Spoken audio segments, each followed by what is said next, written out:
자, 교재는 몇 페이지 피시면 되시냐면 68페이지 피시면 되겠습니다. 그래서 68페이지 피시면 이제 재고자산이라는 부분이 시작이 됩니다.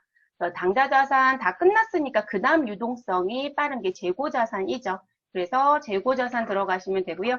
세 번째 챕터입니다. 재고자산은 자산 중에 수업의 분량이 기타 비유동자산이라는 부분 빼고 나면 가장 부피가 작은 쪽이라고 보시면 될 것 같아요. 내 회사가 판매 목적을 갖고 있는 자산이다 보니까 뭐 부피가 커질 만한 이유가 별로 없습니다.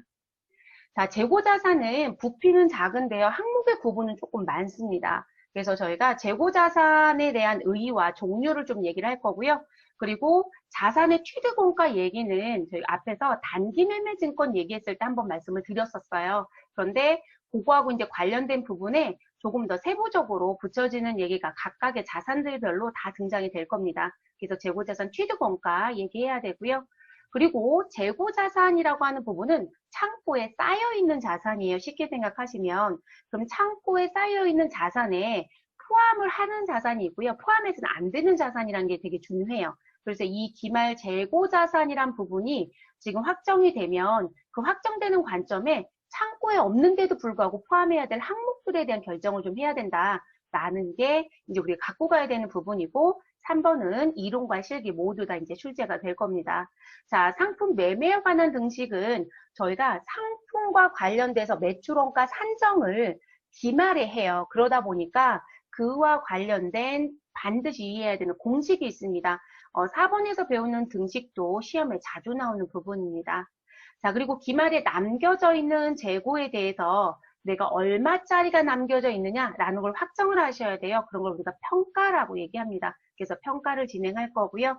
그리고 기말에 남겨져 있는 재고 자산에 들어가서 봤더니 수량의 차이가 생기더라. 또는 시장에서 움직이는 금액의 차이가 생겼다라는 부분을 또 진행하셔야 합니다.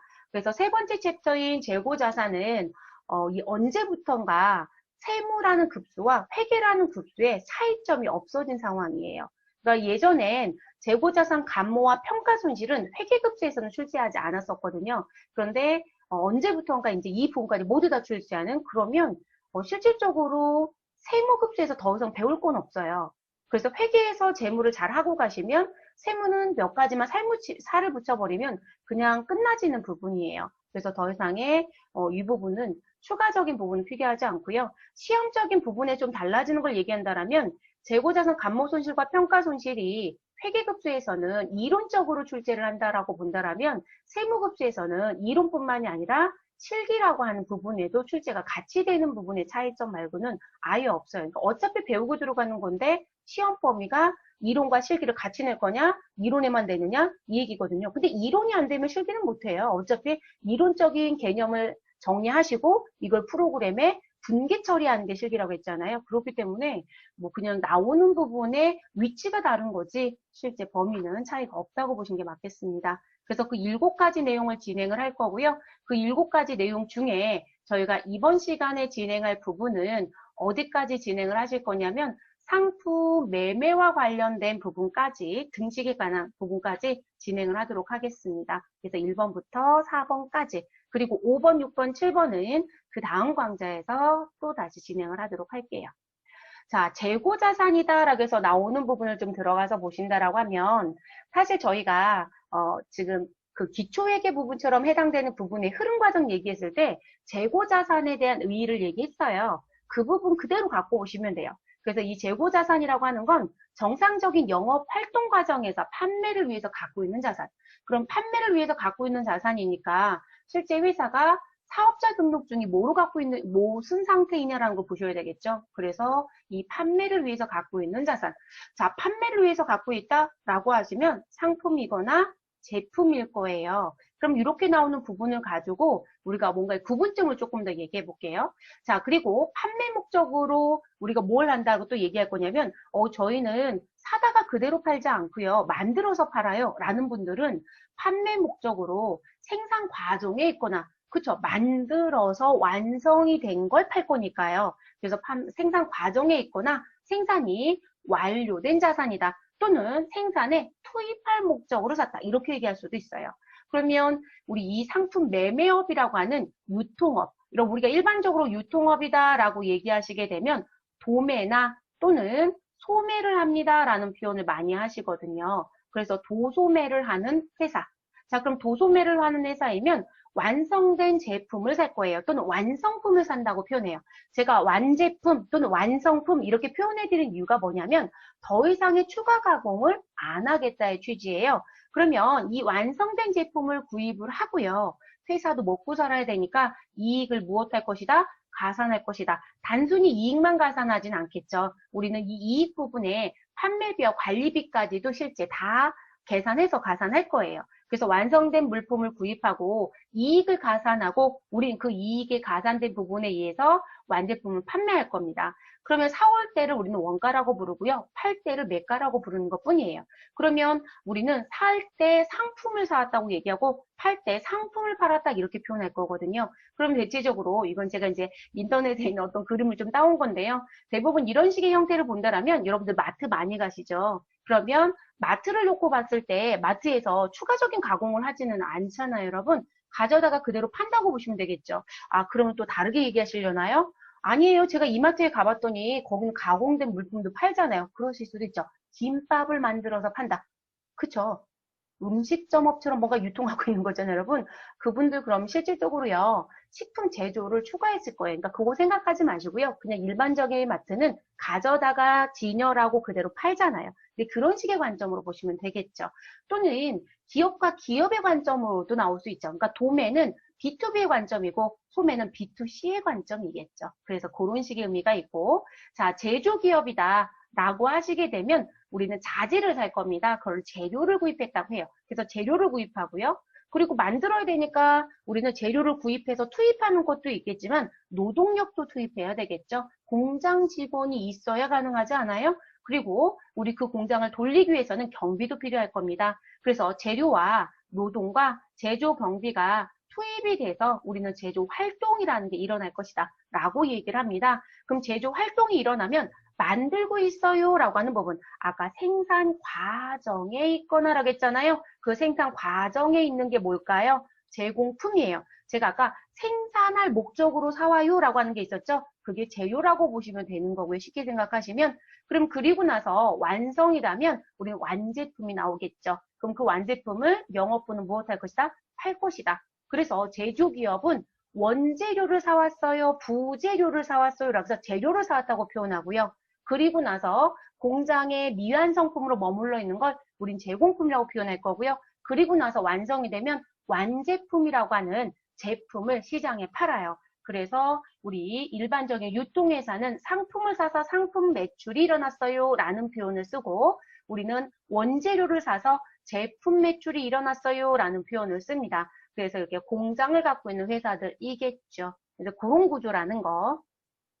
자, 그러면 우리 이제 재고자산 종류를 일단 넘어가 볼게요, 여러분. 자, 재고자산이라는 부분의 분류는 이 예를 들어서 기업이 건물을 구입했다는 부분을 이제 예시로 드렸는데요. 대부분 제가 이렇게 보여드리니까 교재 없는 줄 아시고 교재 있어요, 여러분. 저는 이제 구분 단락만 지은 것 뿐이에요.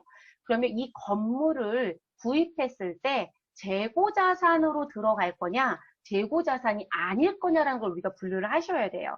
자, 회계 처리하는 분들이다라고 하시면 여러분 제일 먼저 가셔서 저 회계직이에요 라고 하시고 신입사원이 사업자 등록증 좀 보여주세요. 그러면 선임들이 뜨거운 표정으로 여러분을 볼 거예요. 근데 그렇지 않다라고 하면 대부분들이 그 부분들 여러분이 찾아보려고 하거나 또는 보고자 해요. 왜냐면 이 회사가 상품을 파는지 제품을 파는지 또는 그게 아닌 다른 걸 파는지를 봐야 되잖아요. 그렇기 때문에 이 회사가 무슨 업을 하는지 봐야 되겠죠. 그래서 우리가 재고자산이다라는 걸 분류할 땐 그 회사가 하고 있는, 기업이 하고 있는 무엇을 봐야 한다. 기업이 하고 있는 주된 활동을 좀 봐라 라고 얘기합니다. 그래서 기업의 주된 영업활동을 보자. 그 주된 영업활동은 사업자 등록증에 가면 사업의 종류라는 게 있고요. 그 사업의 종류에 업태와 종목이라는 게 기록되어 있습니다. 자, 그 부분을 가지고 판단하시는 거예요. 그러니까 내 개인적인 판단으로 하시는 게 아니라는 거예요. 내 개인적인 판단은 어느 것도 허용되지 않습니다. 자, 그래서 그거로 판단합니다. 그러면 무슨 얘기를 하고 싶냐면 저희가 뭘 사가지고 왔다라면 건물을 사가지고 왔다라면 어떻게 할 거냐? 자, 여기에 포커스는요. 여러분 제가 여기다 기업이라고 썼지만 이걸 보여드리고 싶었던 건 아니고요. 또 이걸 기업으로 봐주지 마시고요. 제가 여기다 이걸 붙여놓은 건 내가 건물을 사왔어요. 이 얘기를 하고 싶은 거예요. 자, 그러면 건물을 사가지고 왔다라고 하게 되면 자, 여기 1번, 2번, 3번에 따라서 우리는 회계 처리가 달라진다는 거예요. 자산의 분류가 달라진다. 자, 영업 장소로 사용하기 위해서 구입을 했다고 얘기합니다. 영업 장소입니다. 영업 장소라는 건 그 장소에서 매출이 일어난다라고 보시면 되겠죠. 또는 생산의 장소로 이용할 수도 있겠죠. 그러면 우리 무슨 자산을 분류한다?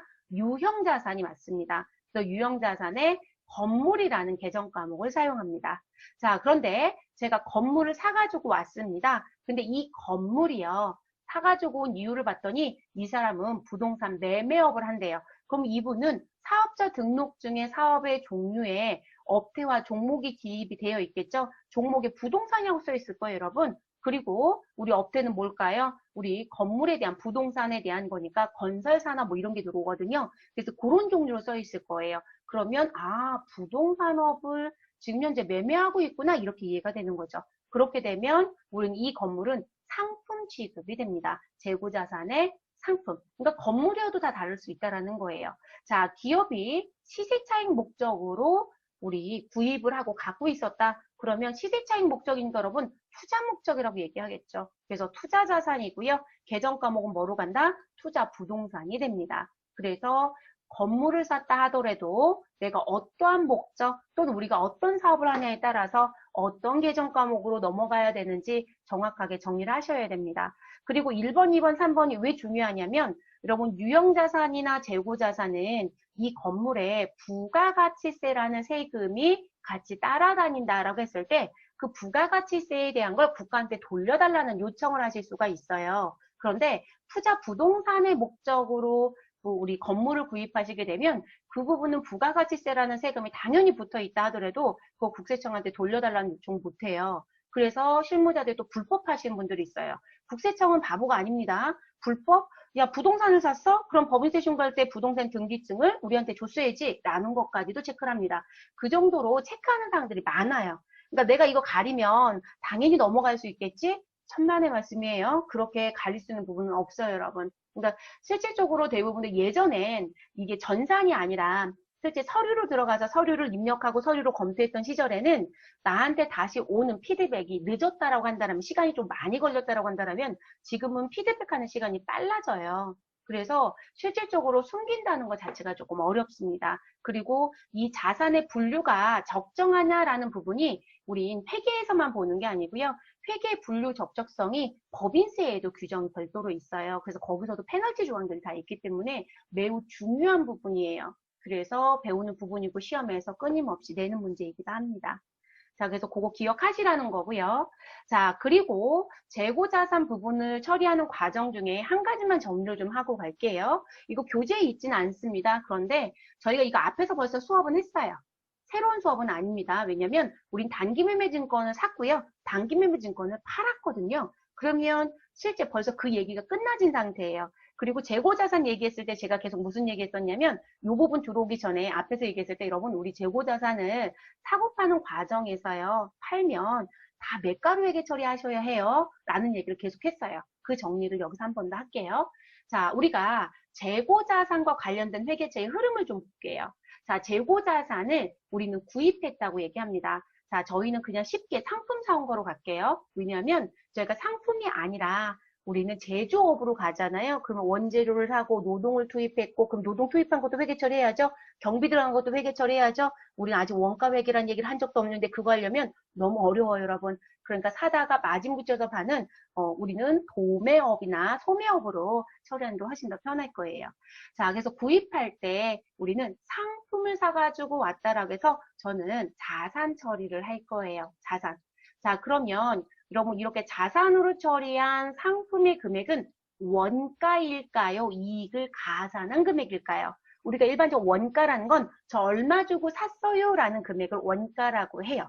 그리고 샀으니까 취득했다고 표현하죠. 그래서 취득 원가. 그래서 원가라는 건 우리 판매비와 관리비 또는 이익이 전혀 가산되지 않는 거, 나 사는데 들어간 돈, 이런 식의 관점이라고 보시면 돼요. 그러면 이 상품은 원가입니다. 그래서 재고자산은 머릿속에 기억해 주실 것 중에 하나는 뭐냐면 재고자산은 모두 다 무슨 금액으로 구성되어 있다? 원가로 구성되어 있다. 원가입니다. 재고자산은. 그래서 원가, 사가지고 온 금액으로 회계 처리합니다. 그래서 저는 1,000원 주고 샀습니다. 그래서 1,000원 주고 샀고요. 그러면 현금 주고 샀다라고 하면 여러분 회계 처리할 때 차변의 상품, 대변의 현금 이렇게 회계 처리하겠죠. 그리고 저는 이익 가산을 해서요. 1,500원에 팔겠대요. 자, 1,500원에 판매한다라고 하면 이 판매되는 금액은 원가이다. 이익을 가산한 판매 가격이다. 판매 가격입니다. 그걸 우리가 뭐라고 부르냐면 매가라고 보편적으로 부르죠. 그래서 판매 가격이 됩니다. 자, 그러면 판매하는 시점에는 판매한 금액 전체를 가지고 회계 처리합니다. 그런 걸 우리가 총액법이라고 해요. 그러니까 총액 전체를 가지고 회계 처리해 라고 얘기합니다. 그럼 저희는 판매하게 되면 판매 가격인 1,500원으로 회계 처리를 해라. 그러면 우린 돈 받고 팔았다라고 하면 차변에 현금 1,500원 그리고 대변에 상품 매출이라고 하는 수익을 1,500원으로 쓴다는 거죠. 아, 우리 이 금액을 수익으로 처리하는 거구나. 그래서 총액으로 처리한다라는 표현이라는 거예요.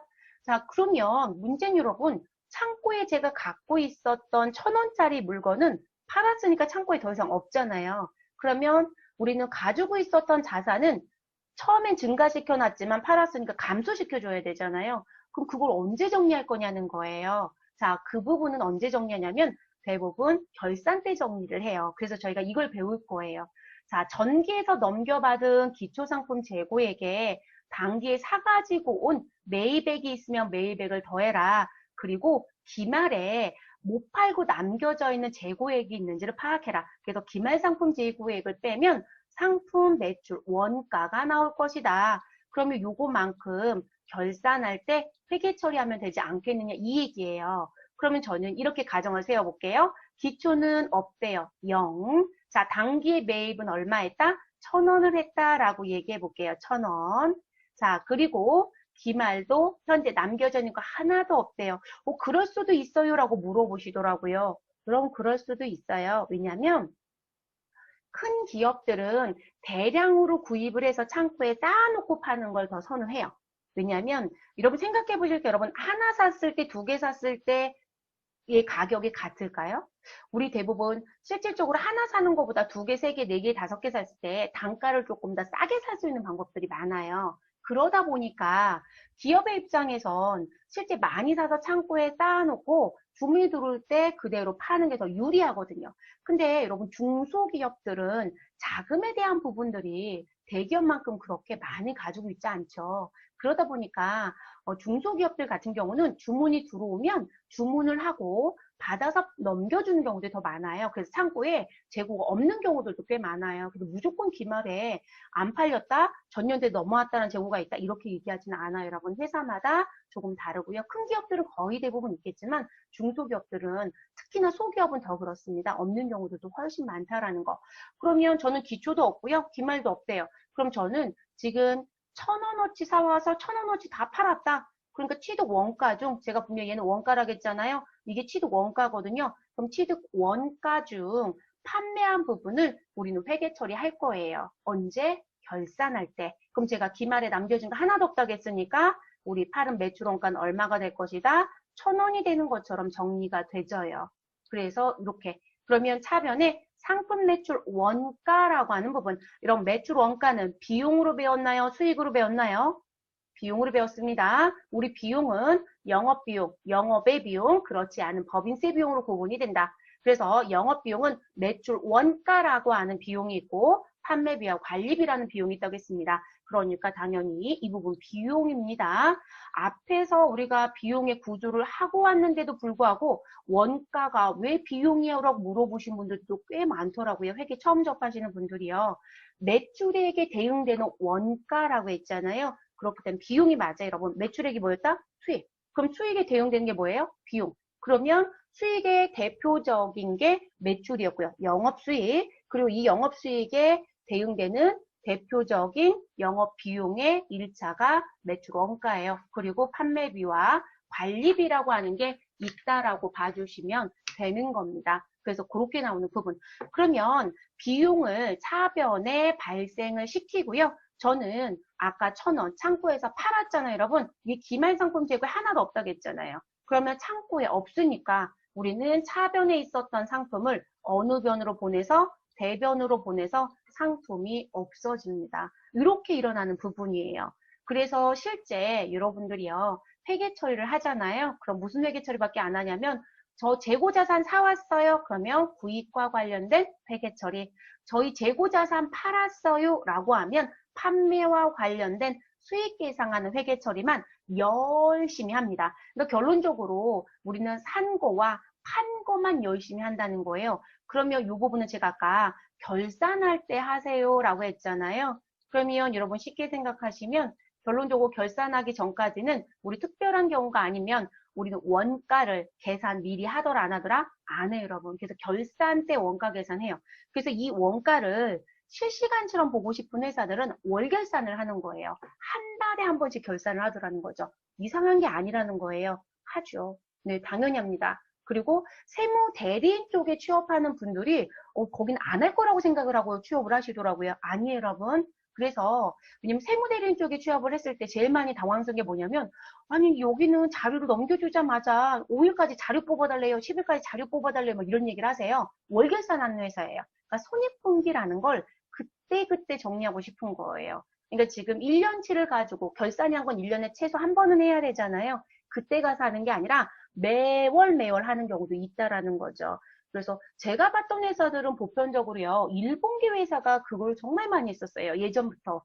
그런데 요즘 1분기 회사가 아닌 회사들도 꽤 많이들 하고 있습니다. 그래서 이제 이런 파악들이 들어와야 되겠죠. 그래서 이렇게 움직입니다. 그런데 재고자산이 아닌 투자나 유형이나 무형자산의 회계처리 같은 경우는요. 회계처리 같은 경우는 자 일단 구입하는 시점에 전 일단 토지를 드렸어요. 여러분 다른 유의사항 안 드리려고 지금 제가 토지를 샀다. 그럼 제가 토지라고 차변에 처리했다는 건 저 유형자산 사왔어요 라는 얘기가 돼요. 유형자산을 구입하였다. 그래서 토지 처리를 했습니다. 그럼 여기도 똑같이 여러분 차변에 자산 처리를 합니다. 그리고 이 차변에 자산 처리를 했다라는 얘기는 무엇으로 자산 처리했다? 얘도 똑같아요, 여러분. 얼마 주고 샀어요? 라고 하는 취득 원가로 우리는 회계 처리를 하는 겁니다. 그래서 취득 원가로 회계 처리를 했고요.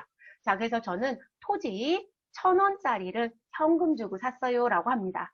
자, 그리고 토지를 가지고 있다가 드디어 팝니다. 저는 똑같이 맞춰드리려고 판매라고 했어요. 근데 대부분 토지를 판매한다라기보단 여러분 무슨 표현을 더 많이 쓰냐면 투자자산이라든지 유형자산이라든지 무형자산 같은 경우는요. 매각했다는 표현을 더 많이 쓰긴 해요. 매각하였다 또는 처분하였다 라는 표현을 더 많이 쓰긴 해요. 근데 매각하든 처분하든 모두 다 파는 건 맞죠, 여러분? 판매란 용어 썼다고 하자가 있는 건 아니니까요. 그쵸? 자, 그래서 지금 판매를 했더라. 그래서 나는 1,000원 주고 샀던 토지를 1,500원에 팔았다라고 합니다. 그러면 여러분 저희 회계 처리해서 장부에 보여지는 금액을 뭐라고 부르자? 장부가액. 그러면 장부가액은 얼마가 된다?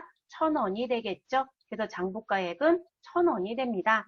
자, 근데 얼마에 처분했다고요? 1,500원에 처분을 한 거죠. 자, 그래서 1,500원에요. 우리 지금 처분을 했고요.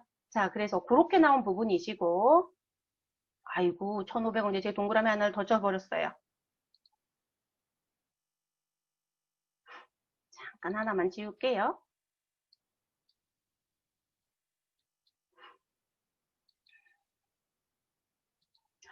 지금 수업 들으신 분들 중에 그 펜 기능 무슨 부분 가지고 쓰시는 거 있으니까 그거 쓰지 마세요. 제가 주석 기능 쓰는 부분들을 제어를 안 해드렸더니 지금 몇 분들이 들어서 뭐 쓰시는 것 같으신데 제가 그거는 제어를 할게요. 네, 오늘만 이렇게 진행을 하고 또 그거 하시면 다른 분들한테도 계속 보여요. 아까 여기 이우영님 이름 뜨는 거 보였었죠.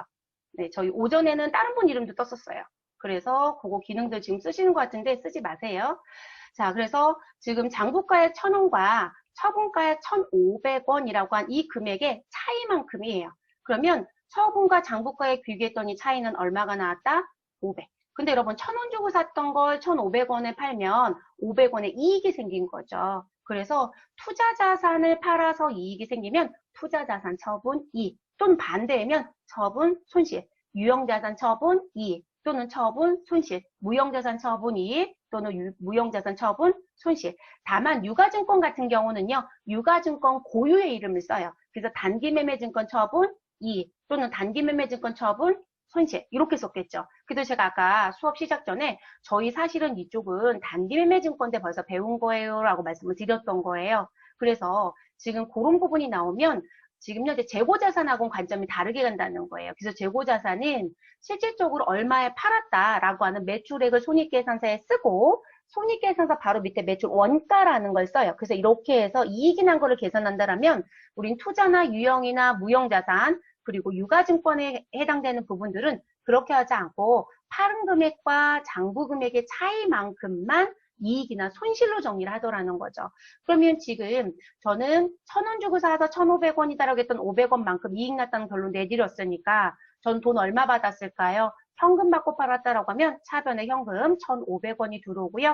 그리고 가지고 있었던 토지 1,000원은 무엇이 될 것이다? 없어지겠죠. 그래서 상계 정리해 주시고 그리고 유형자산 처분 이익 500원이라고 하는 영업의 수익이 등장이 됩니다. 반대면 영업의 비용인 유형자산 처분 손실이 나온다는 거예요. 그래서 회계 처리할 때 재고자산과 재고자산이 아닌 자산의 회계 처리도 조금 달라요. 그래서 한 번 더 정리를 하고 가는 게 좋을 것 같아서 지금 보여드렸어요. 그래서 이것도 점검을 하는 게 좋을 것 같습니다. 자, 그 다음으로 이제 넘어가 볼게요, 여러분. 자, 우리 재고자산에 대한 부분은 아까 얘기했을 때 판매를 위해서 가지고 있는 자산, 그러면 재고자산에서 뭐라고 부른다? 상품이나 제품이라고 부르겠죠. 상품은 사다가 그대로 파는 거, 제품은 만들어서 파는 거다라고 저희 다시 얘기할 거고요. 자, 그리고 판매를 위해서 생산 과정에 있는 자산, 생산 과정이라는 건 만들고 있어요라는 표현입니다. 그러면 제공품 또는 반제품 용어가 등장할 수 있습니다. 자, 판매할 자산의 생산 과정에 무엇할? 투입할 자산. 여러분, 투입하겠다고 얘기하네요. 자, 투입이라는 건 생산하는데 현장에 넣을 거예요. 그러면 원재료이거나 또는 저장품이라는 것으로 사용하는 재고자산이라고 보시면 되겠습니다. 자, 그럼 저희는 세부적인 살달기를 해볼게요. 자, 원재료. 자, 원재료는 제품 제조를 하기 위해서 구입한 원료라든지 또는 재료라든지 또는 중간 부품을 얘기한다. 이렇게 얘기합니다.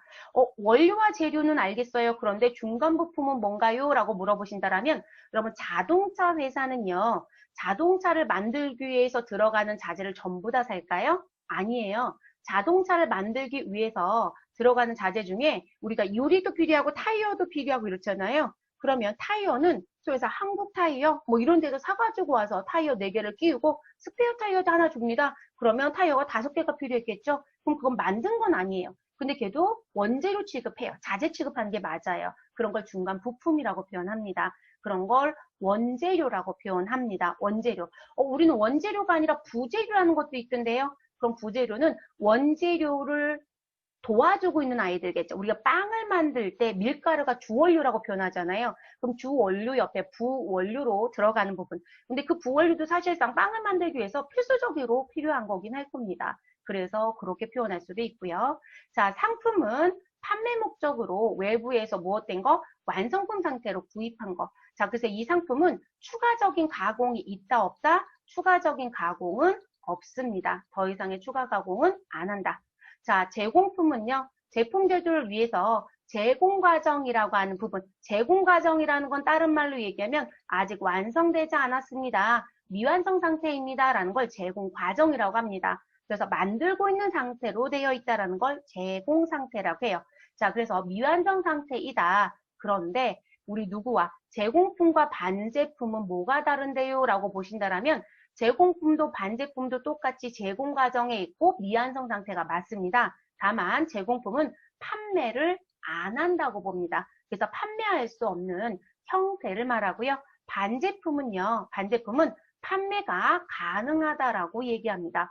그래서 제공품과 반제품을 실제 회사에 가보시면 실제 구분해서 쓴 회사가 있어요. 우리가 컴퓨터 같은 경우도요. 본체를 놓고 봤을 때 그 본체에 조립을 해서 쓰는 부분 중에 내가 일부를 만드는데 그 일부를 사가는 사람들이 있다라고 하면 그게 실질적으로 본체 자체를 팔고 있는데 반제 상태로도 팔더라는 거죠. 또는 우리 컴퓨터의 모니터, 그럼 모니터가 완성품이에요. 근데 모니터 안에 뭐가 들어가요, 여러분? 액정이라는 게 들어가잖아요. 근데 액정 상태를 팔더라는 거죠. 그래서 나오는 부분들, 그래서 그런 걸 우리가 반제품이라고 합니다.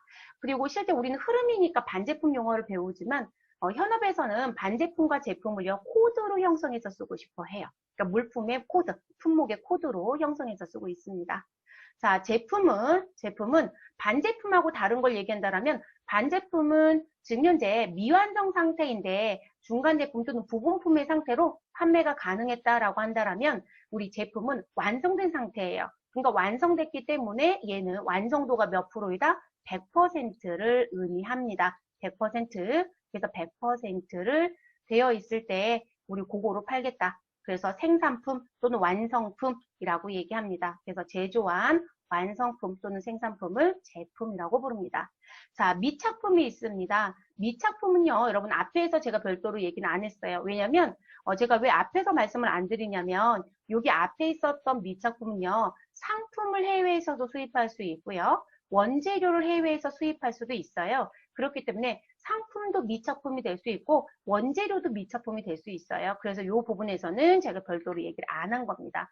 자, 그럼 미착품이라고 하는 건 내가 상품이라든지 원재료를 무엇하였다? 주문은 했어요 라고 합니다. 그런데 아직 우리 회사 창고에 도착은 하지 않았다. 그래서 회사에 입고되지 않은 상태의 재고자산을 미착품이라고 얘기합니다. 미착품. 그래서 우리 운송 중이거나 통관 중인 부분이다라는 표현을 써요. 그럼 여러분 미착품은 우리나라 기준으로 볼게요. 우리나라 기준으로 보면 우리 실질적으로 이 미착품을 쓰는 회사는 어떤 회사밖에 없을 것 같아요? 무역회사예요. 그럼 무역회사 아니면 미착품을 쓸 일이 없죠. 수입하는 과정이라고 보셔야 되니까. 우리나라는 땅이 별로 넓지 않아요. 그래서 우리나라 안에서 운송 중이라는 표현을 쓰기는 사실상 조금 불가능한 것 같습니다. 우리 부산을 갔다 온다 그랬을 때 하루만 해도 왔다 갔다 하지 않아요, 여러분? 그러면 운송 중이라는 표현을 쓸 일이 거의 없죠. 그래서 대부분 무역회사에서 쓰는 경우들이 아니면 거의 없다고 보시는 게 맞을 것 같습니다. 자, 저장품은 다른 말로 뭐라고도 할 수 있다? 소모품이라고도 할 수 있어요. 두 개를 가장 많이 동일시해서 쓰는데요. 자, 저장품 또는 소모품이라고 하는 부분은 무슨 의미신 거냐면 회사에서 자주 쓰는 소모성 자재들의 성격이에요. 너트와 볼트 뭐 이런 식의 관점들. 그래서 그런 걸 재고자산의 성격으로 갖고 있는, 그리고 이 저장품이 유난히 많은 데들을 놓고 봤을 때 여러분 병원 같은 경우도 저장품 용어 많이 써요. 병원에서 왜요라고 하시는데 병원이 지금 현재 뭐 엑스레이를 많이 찍는다. 그럼 여러분 엑스레이 필름이 필요하죠. 근데 필요할 때마다 한 장씩 사올까요? 아니에요. 필름 자체를 묶음으로 되는 걸 사다가 옆에다 비치해놓고 필요할 때마다 빼서 쓸 거거든요. 그러면 그거 몇 개 썼는지 다 관리할 거예요. 그리고 얘 그거 지금 10개밖에 안 남겨졌어. 그럼 주문해야지 라고 얘기할 거거든요. 그래서 우리가 병원이라고 하는 의료기업들도요. 실질적으로 이 재고자산이 있을 수 있어요. 그리고 병원에서 여러분 주사를 놓기도 하잖아요. 그럼 주사와 관련된 약품이 있어야 되는 거 아니에요? 그리고 그럼 대학병원 같은 경우는 우리가 외래 진료를 했을 때는 약을 밖에서 대부분 구입을 하죠. 약국에서. 그렇지만 안에서 무조건 구입해야 되는 부분들이 있어요. 외부에선 절대 팔 수 없는 약들, 특히 마약성 진통제부터 시작해서 그런 부분들은 밖에서 절대 팔 수 없어요. 그리고 팔 수 있는 부분은 용량 자체가 좀 낮은 거, 그리고 본인 확인 다 하죠. 제가 왜 이렇게 잘할까요? 저희 집에 아프신 분들이 좀 있었기 때문에. 그래서 실질적으로 마약이라는 부분이 성분이 섞이면 실제 그런 거 다 확인을 해요. 그래서 그냥 실질적 판매 유통이 되지 않아요. 그러면 병원에서도 재고자산이 당연히 있어야 되는 게 맞아요, 여러분. 그리고 병원도 유형자산에 기계장치 같은 게 있을 수 있어요. 다만 기계장치라고 쓰진 않죠. 의료기기라고 쓰겠지만. 그래서 회사가 어떤 사업을 하냐에 따라서 재고자산이 있을 수도 있고 없을 수도 있고, 대부분 의료 서비스라고 하니까 없다라고 생각을 하시더라고요. 그렇지는 않습니다. 서비스업인데도 불구하고요. 재고자산이 있을 수도 있어요. 그래서 지금 이런 저장품에 대한 부분들도 쓰는 회사들이 있다라는 거. 일반적인 회사들은 저장품 그렇게 많이 쓰지 않아요, 여러분. 네, 저장품 많이 쓰진 않습니다. 그래서 소모품, 소모 공급 기구, 비품, 뭐 수송용 부분품이라든지 기타 저장품을 우리는 저장품이라고 해서 얘기를 하고 있습니다. 자, 그러면 재고자산 종류까지는 얘기가 끝났습니다, 여러분. 이제 저희가 할 일은 재고자산의 취득 원가 부분에 들어가서 취득 원가에 대한 얘기도 하고요. 그리고 우리 그 취득 원가에 영향 주는 부분 얘기를 좀 해볼게요. 자, 재고자산의 취득 원가라는 부분을 정리할 때는요. 사가지고 왔느냐, 1번. 너가 만들었느냐, 2번. 아, 너가 사는데 같이 샀느냐? 3번. 이렇게 얘기를 합니다. 자, 그러면 저희 밖에서 사왔어요 라고 하는 부분. 그럼 여러분, 매입원가입니다 라고 들어올 수 있는 건 사오는 애들이 누가 있었죠, 여러분? 상품도 사서 파는 거죠? 그럼 여기 들어오는 건 상품. 자, 그리고 그럼 결론적으로 여러분 제가 왜 이렇게 써냐면, 아, 상품의 매입원가는 이 공식에 의해서 계산이 되는구나. 이 얘기인 거예요.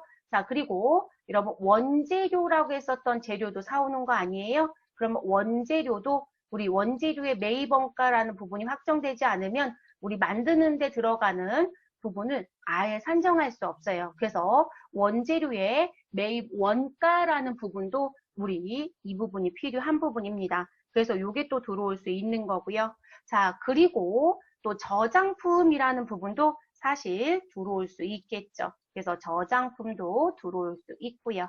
자, 그래서 나오는 부분들. 그래서 상품이라든지 원재료라든지 저장품에 대한 부분의 매입 원가는 우리 사가지고 온 금액을 매입가액이라고 합니다. 얼마 주고 샀습니다라는 부분이죠. 매입가액은 대부분 시장에서 움직이는 가격이겠죠, 여러분. 근데 거기에 우리는 무엇을 가산해야 된다? 우리 취득하는 과정 중에 발생되는 부대비용. 자, 그럼 여러분, 우리 취득하는 과정 중에 발생되는 부대비용은요, 부대비용은 뭐라고 말씀을 드렸었냐면, 자, 자산의 취득과 관련된 부대비용은 모두 다 취득 원가에 무엇 하셔라? 가산하셔라. 그러니까 여러분, 여기가 플러스 표시겠죠? 그쵸? 자, 그런데 이 얘기 나왔으니까 우리는 단서 하나 달게요. 다만, 누구는 절대 가산할 수 없었다? 누구죠? 단기매매증권이요. 그래서 유가증권도 원래 매입가액의 취득 관련 부대비용 가산하는 게 맞아요. 그런데 그 유가증권 중에 단기매매증권은 절대로 가산 못한다겠습니다. 별도의 수수료 계정으로 처리해라. 그리고 그 부분은 영업적이지 못하기 때문에 영업의 비용에 있는 수수료 비용을 쓴다고 했습니다. 그거 머릿속에 계속 기억해 주셔야 되겠죠. 그래서 우리 취득 시 관련된 부대비용은 반드시 더한다. 자, 그리고 나서 우리는 매입과 관련된 애놀이라든지 환출이라든지 할인이 있으면 무엇 해야 된다? 빼야 합니다. 라고 얘기합니다. 자, 요거 정의 얘기는 뒤에 한 번 더 다시 할게요. 그래서 빼주시라는 거. 자, 그래서 이렇게 빼지게 됩니다. 자, 그리고 취득과 관련된 부대비용은 대표적인 게 운임입니다. 그래서 여러분, 우리 운임 조심할 게 뭐냐면, 내가 원재료를 사는 과정 중에 운반비를 부담했다? 그럼 뭐로 간다? 계정 과목은 원재료가 돼야 됩니다. 근데 제가 상품을 매출하는데 운반비를 부담했다? 그러면 운반비라는 비용 계정을 써야 합니다. 달라지는 거죠. 자, 그리고 하용료도 나올 수 있고요. 보험료도 나올 수 있습니다. 근데 이 보험료는 항상 조심하실 것. 여러분, 보험이라는 건 내가 사오는 과정 중에 우연 발생 부분 때문에 가입할 수 있는 보험도 있고요. 창고에 보관 중에 보험을 가입할 수도 있죠. 자, 창고에 보관 중에 가입하는 보험은 절대 못 들어요. 왜냐면 취득하는 과정이에요. 취득 후예요. 창고에 보관한다는 얘기는 취득 후예요. 그래서 그 보험료는 보험료가 맞겠죠. 그런데 해외에서 수입하는 분들은 지금 우리 왜 그 소말리아라고 하는 해상 같은 경우는 그 지역은 아직도 해적이 있다고 얘기하잖아요. 그럼 그 지역을 꼭 경유할 수밖에 없다라고 하면 보험을 무조건 가입할 거예요. 그렇기 때문에 그 보험료는 내가 사가지고는 원재료 가산되는 게 맞겠죠. 그래서 이 보험료라는 건 내가 수입하는 과정 중에 대부분 가입하는 경우들이 되게 많아요. 그래서 수입하는 회사들은 대부분 저가보험 가입했다는 표현을 많이들 씁니다. 그래서 그런 경우들은 또 들어가야 된다는 거. 자, 수입하는 분들은 요금 교재 없는데 제가 별도로 추가했는데요. 우리 수입할 때 또 모두 부담하더라? 우리 수입할 때 통관소주도 부담하고요. 수입할 때 관세 등의 각종 세금도 부담할 수 있습니다. 그러면 그런 부분들도 우리 모두 다 취득 원가로 보아서 매입 원가로 처리합니다. 그럼 제가 매입 원가로 처리하는 건 상품을 회계 처리하세요, 원재료 회계 처리하세요, 저장품을 회계 처리하세요, 결론적으로 자산 처리하라는 얘기예요.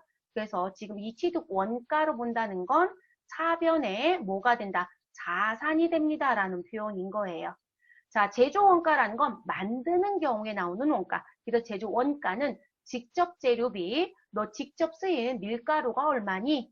직접 노무비, 그 빵을 만드는데 투입된 노동이 얼마니? 자, 직접자가 붙어 있는 건 얼마를 썼다라는 것을 확인할 수 있다. 그래서 추적이 가능한 원가를 우리가 대부분 직접비라고 표현합니다. 그런데 우리는 빵을 소보루빵도 만들고 그리고 팥빵도 만들고 있다. 그럼 여러분, 소보루와 팥빵에 밀가루가 얼마 들어갔고 소보루빵을 빚는데 몇 명이 필요했고 그리고 팥빵을 만드는데 몇 명이 필요했다는 건 구분할 수가 있어요. 근데 여러분, 빵을 반죽할 때 사람이 아니라 기계가 했다. 그럼 여러분, 기계를 쓸 때 전력이 필요했겠죠? 그런데 그 전력에 대한 부분은 경비일 건데 그 경비를 팥빵이 얼마, 소보루빵이 얼마라는 걸 우리가 배부하셔야 돼요. 그래야 정확한 원가가 나와집니다. 그래서 같이 쓰는 비용, 같이 쓰는 제조 경비들, 그런 걸 우리가 제조 간접비라고 해요. 그래서 간접비는 공통비예요, 여러분. 같이 쓰는 거. 그러면 팥빵과 소보루빵에 무엇 해야 된다? 각각 배부를 해야 되겠죠. 그래서 그 배부한 금액까지 더한 걸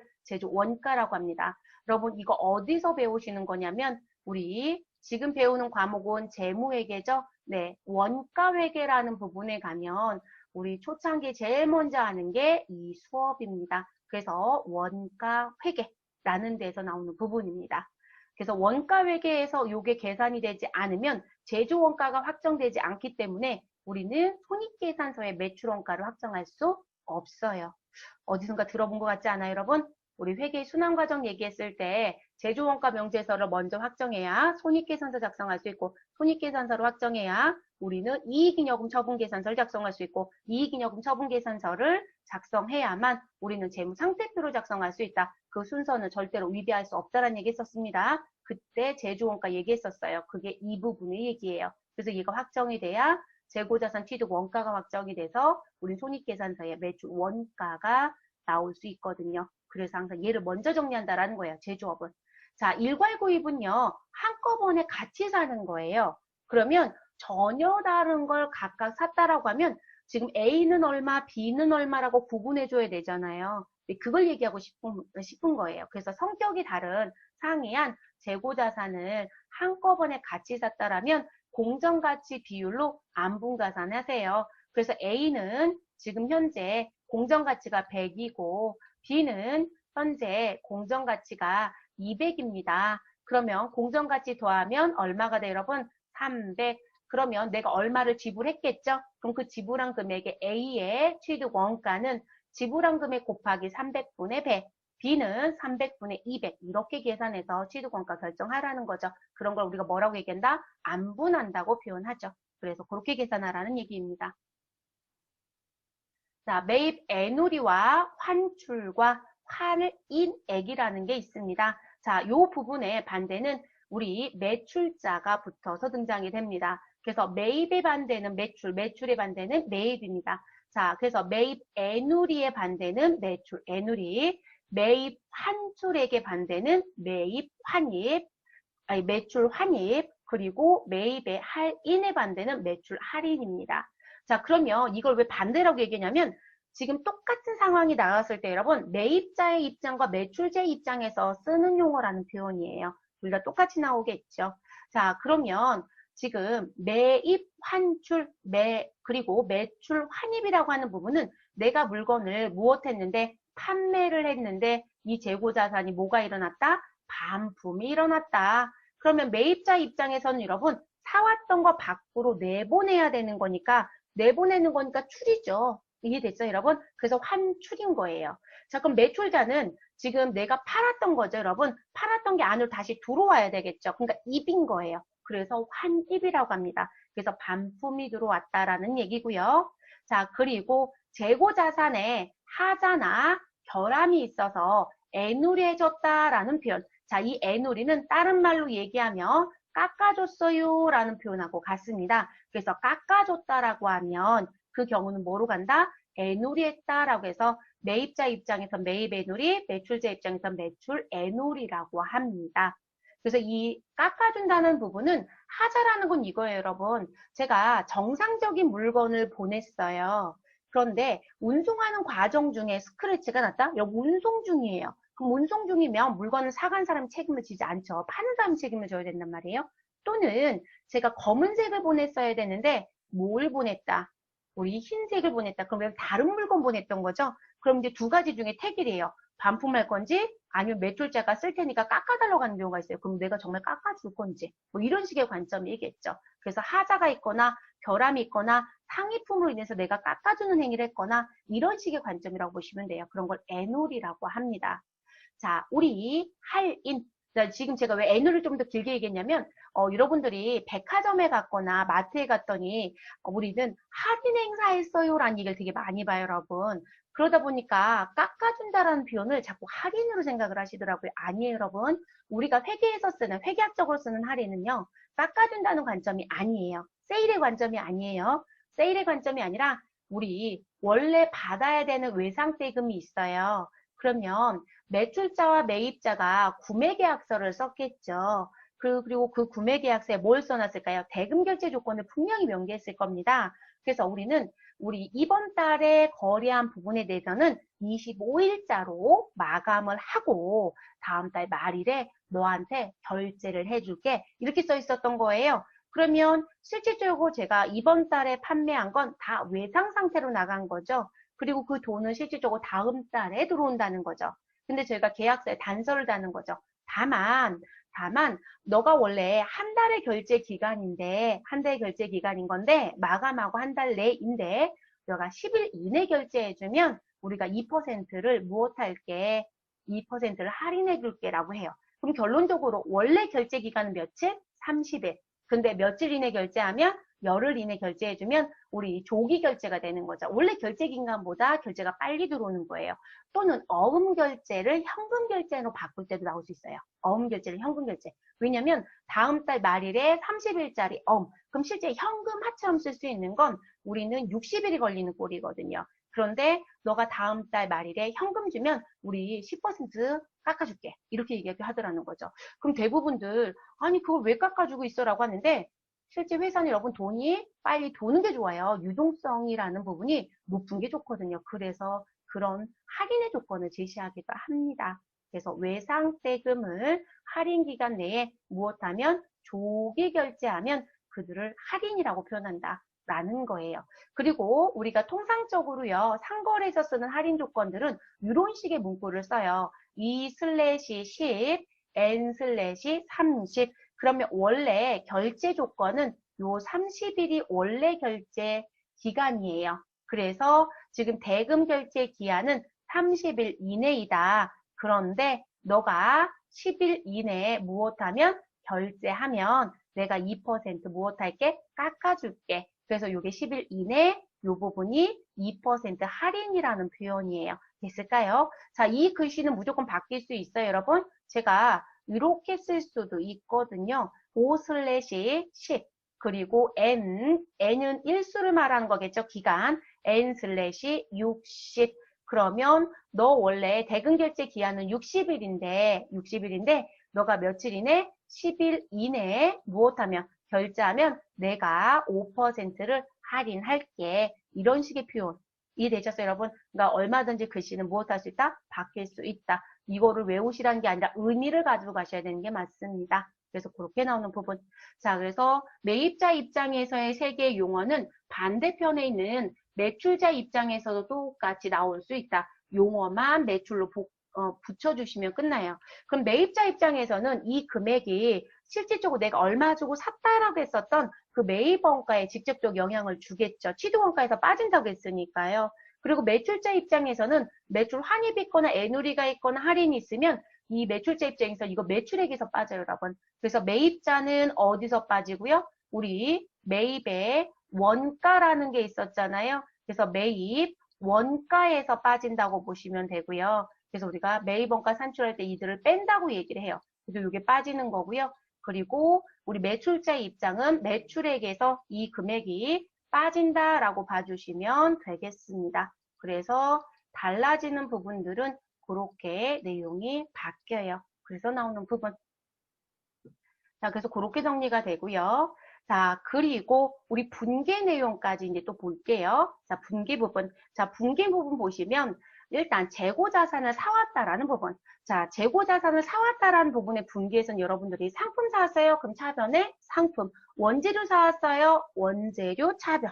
자, 이렇게 쓰시면 돼요. 그럼 여기 함정은 뭘까요, 여러분? 나 상품을 샀어요. 원재료를 샀어요. 근데 부대 비용이 발생됐다라는 걸 주겠죠. 또는 부대 비용을 단독으로 줄 수도 있고요.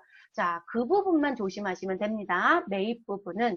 그래서 재고자산의 매입에 저희는 원재료를 사왔습니다. 그래서 원재료를 10만 원에 외상으로 구입하고, 자, 외상으로 무엇 됐어요, 여러분? 사가지고 왔네요. 그 원재료를 구입했으니까 우리는 원재료가 창고에 증가하고요.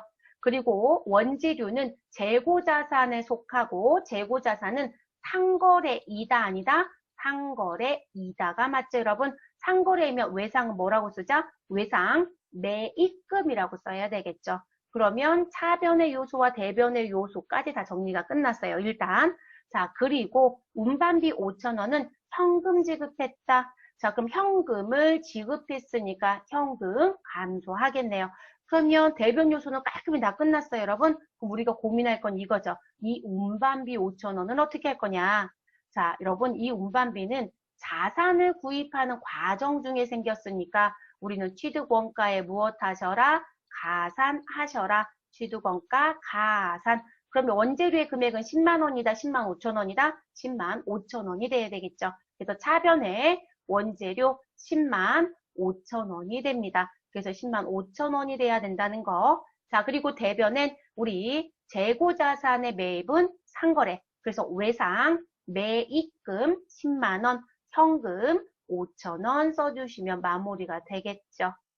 자, 이 상태에서 우리는 매입 할인이 생겼다라고 얘기합니다.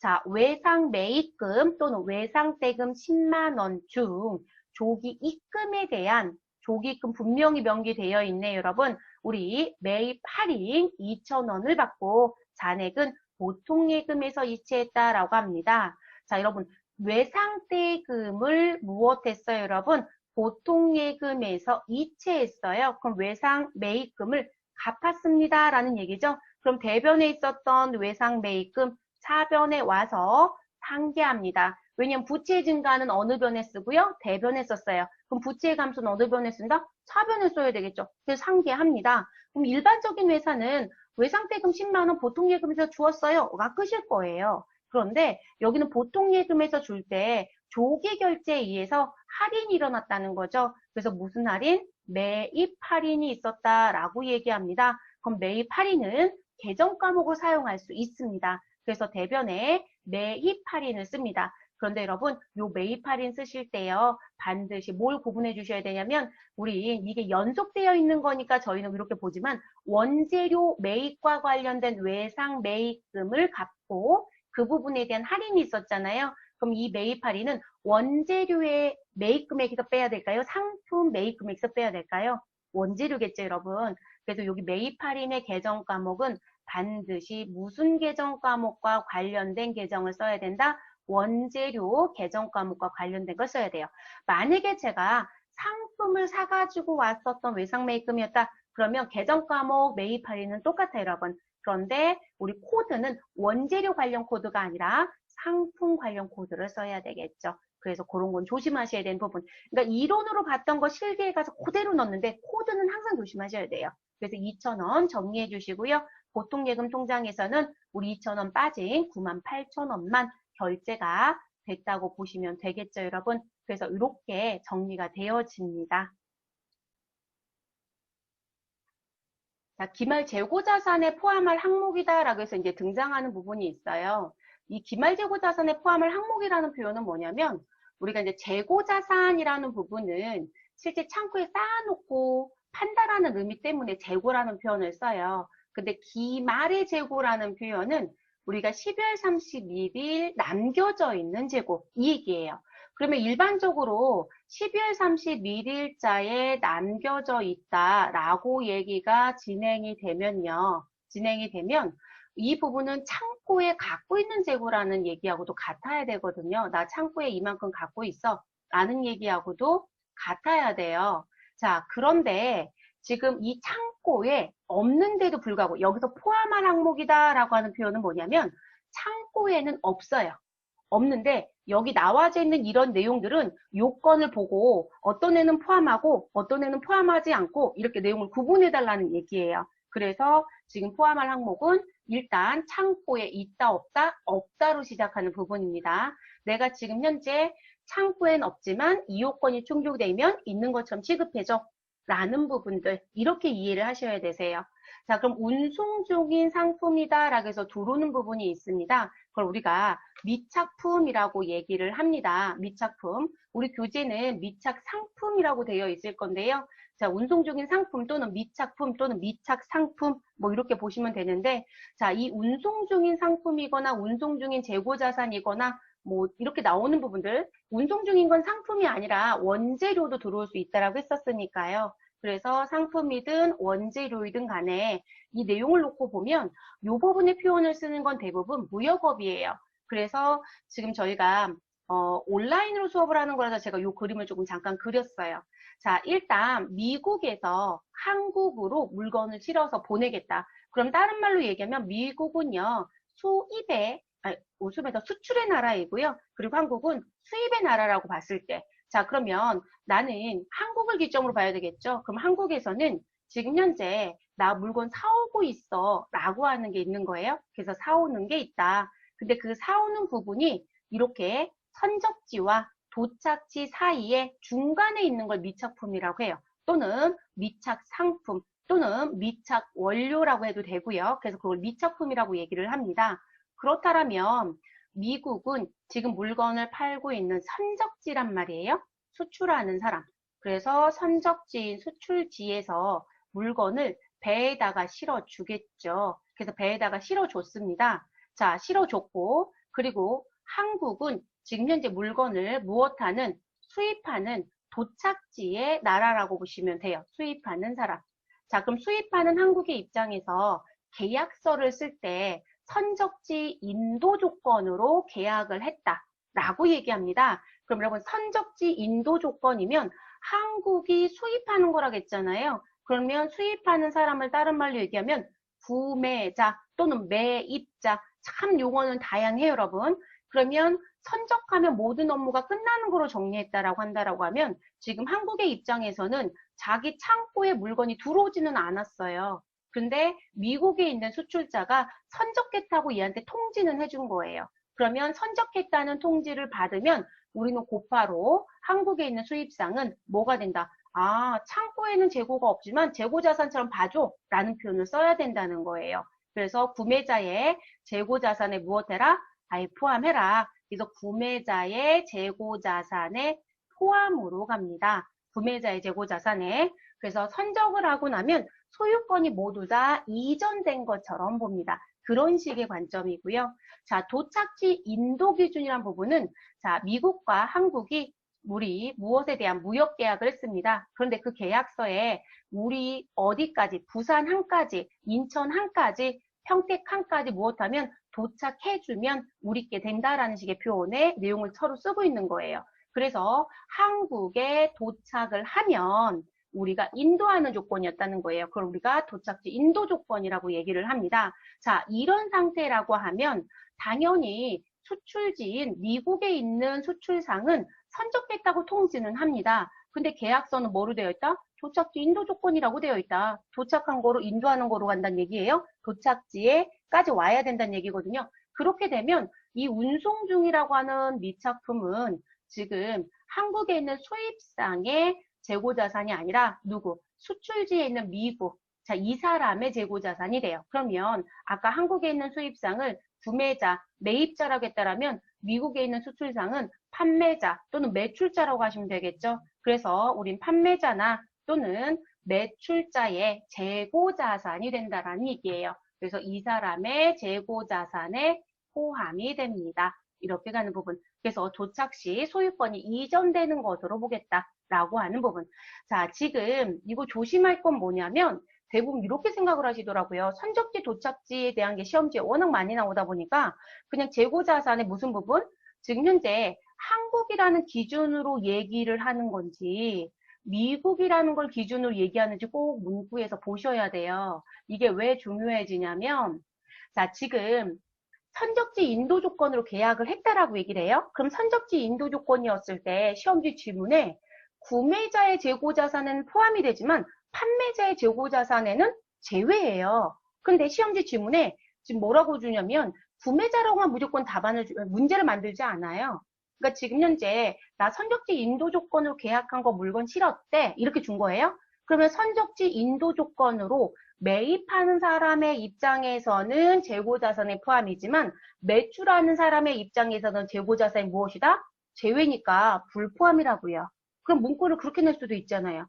글씨를 보실 때 구매자 입장인 건지 판매자 입장인 건지 반드시 보셔야 되는 부분이세요. 글씨를 안 보시고 무조건 암기를 하시더라고요.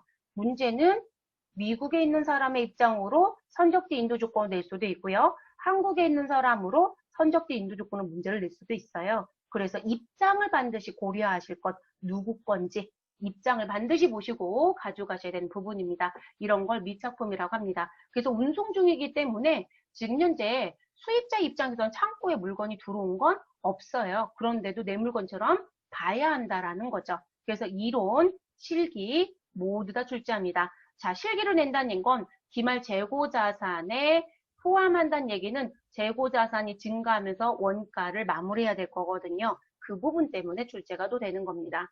자, 그 다음 적송품 또는 위탁품 이렇게 표현합니다. 여러분 적송품, 위탁품 이렇게 부르는 건 뭐냐면 여러분 요즘에 적송과 위탁 또는 그 다음에 들어오는 취송 참 많아요. 자, 적송과 위탁은요.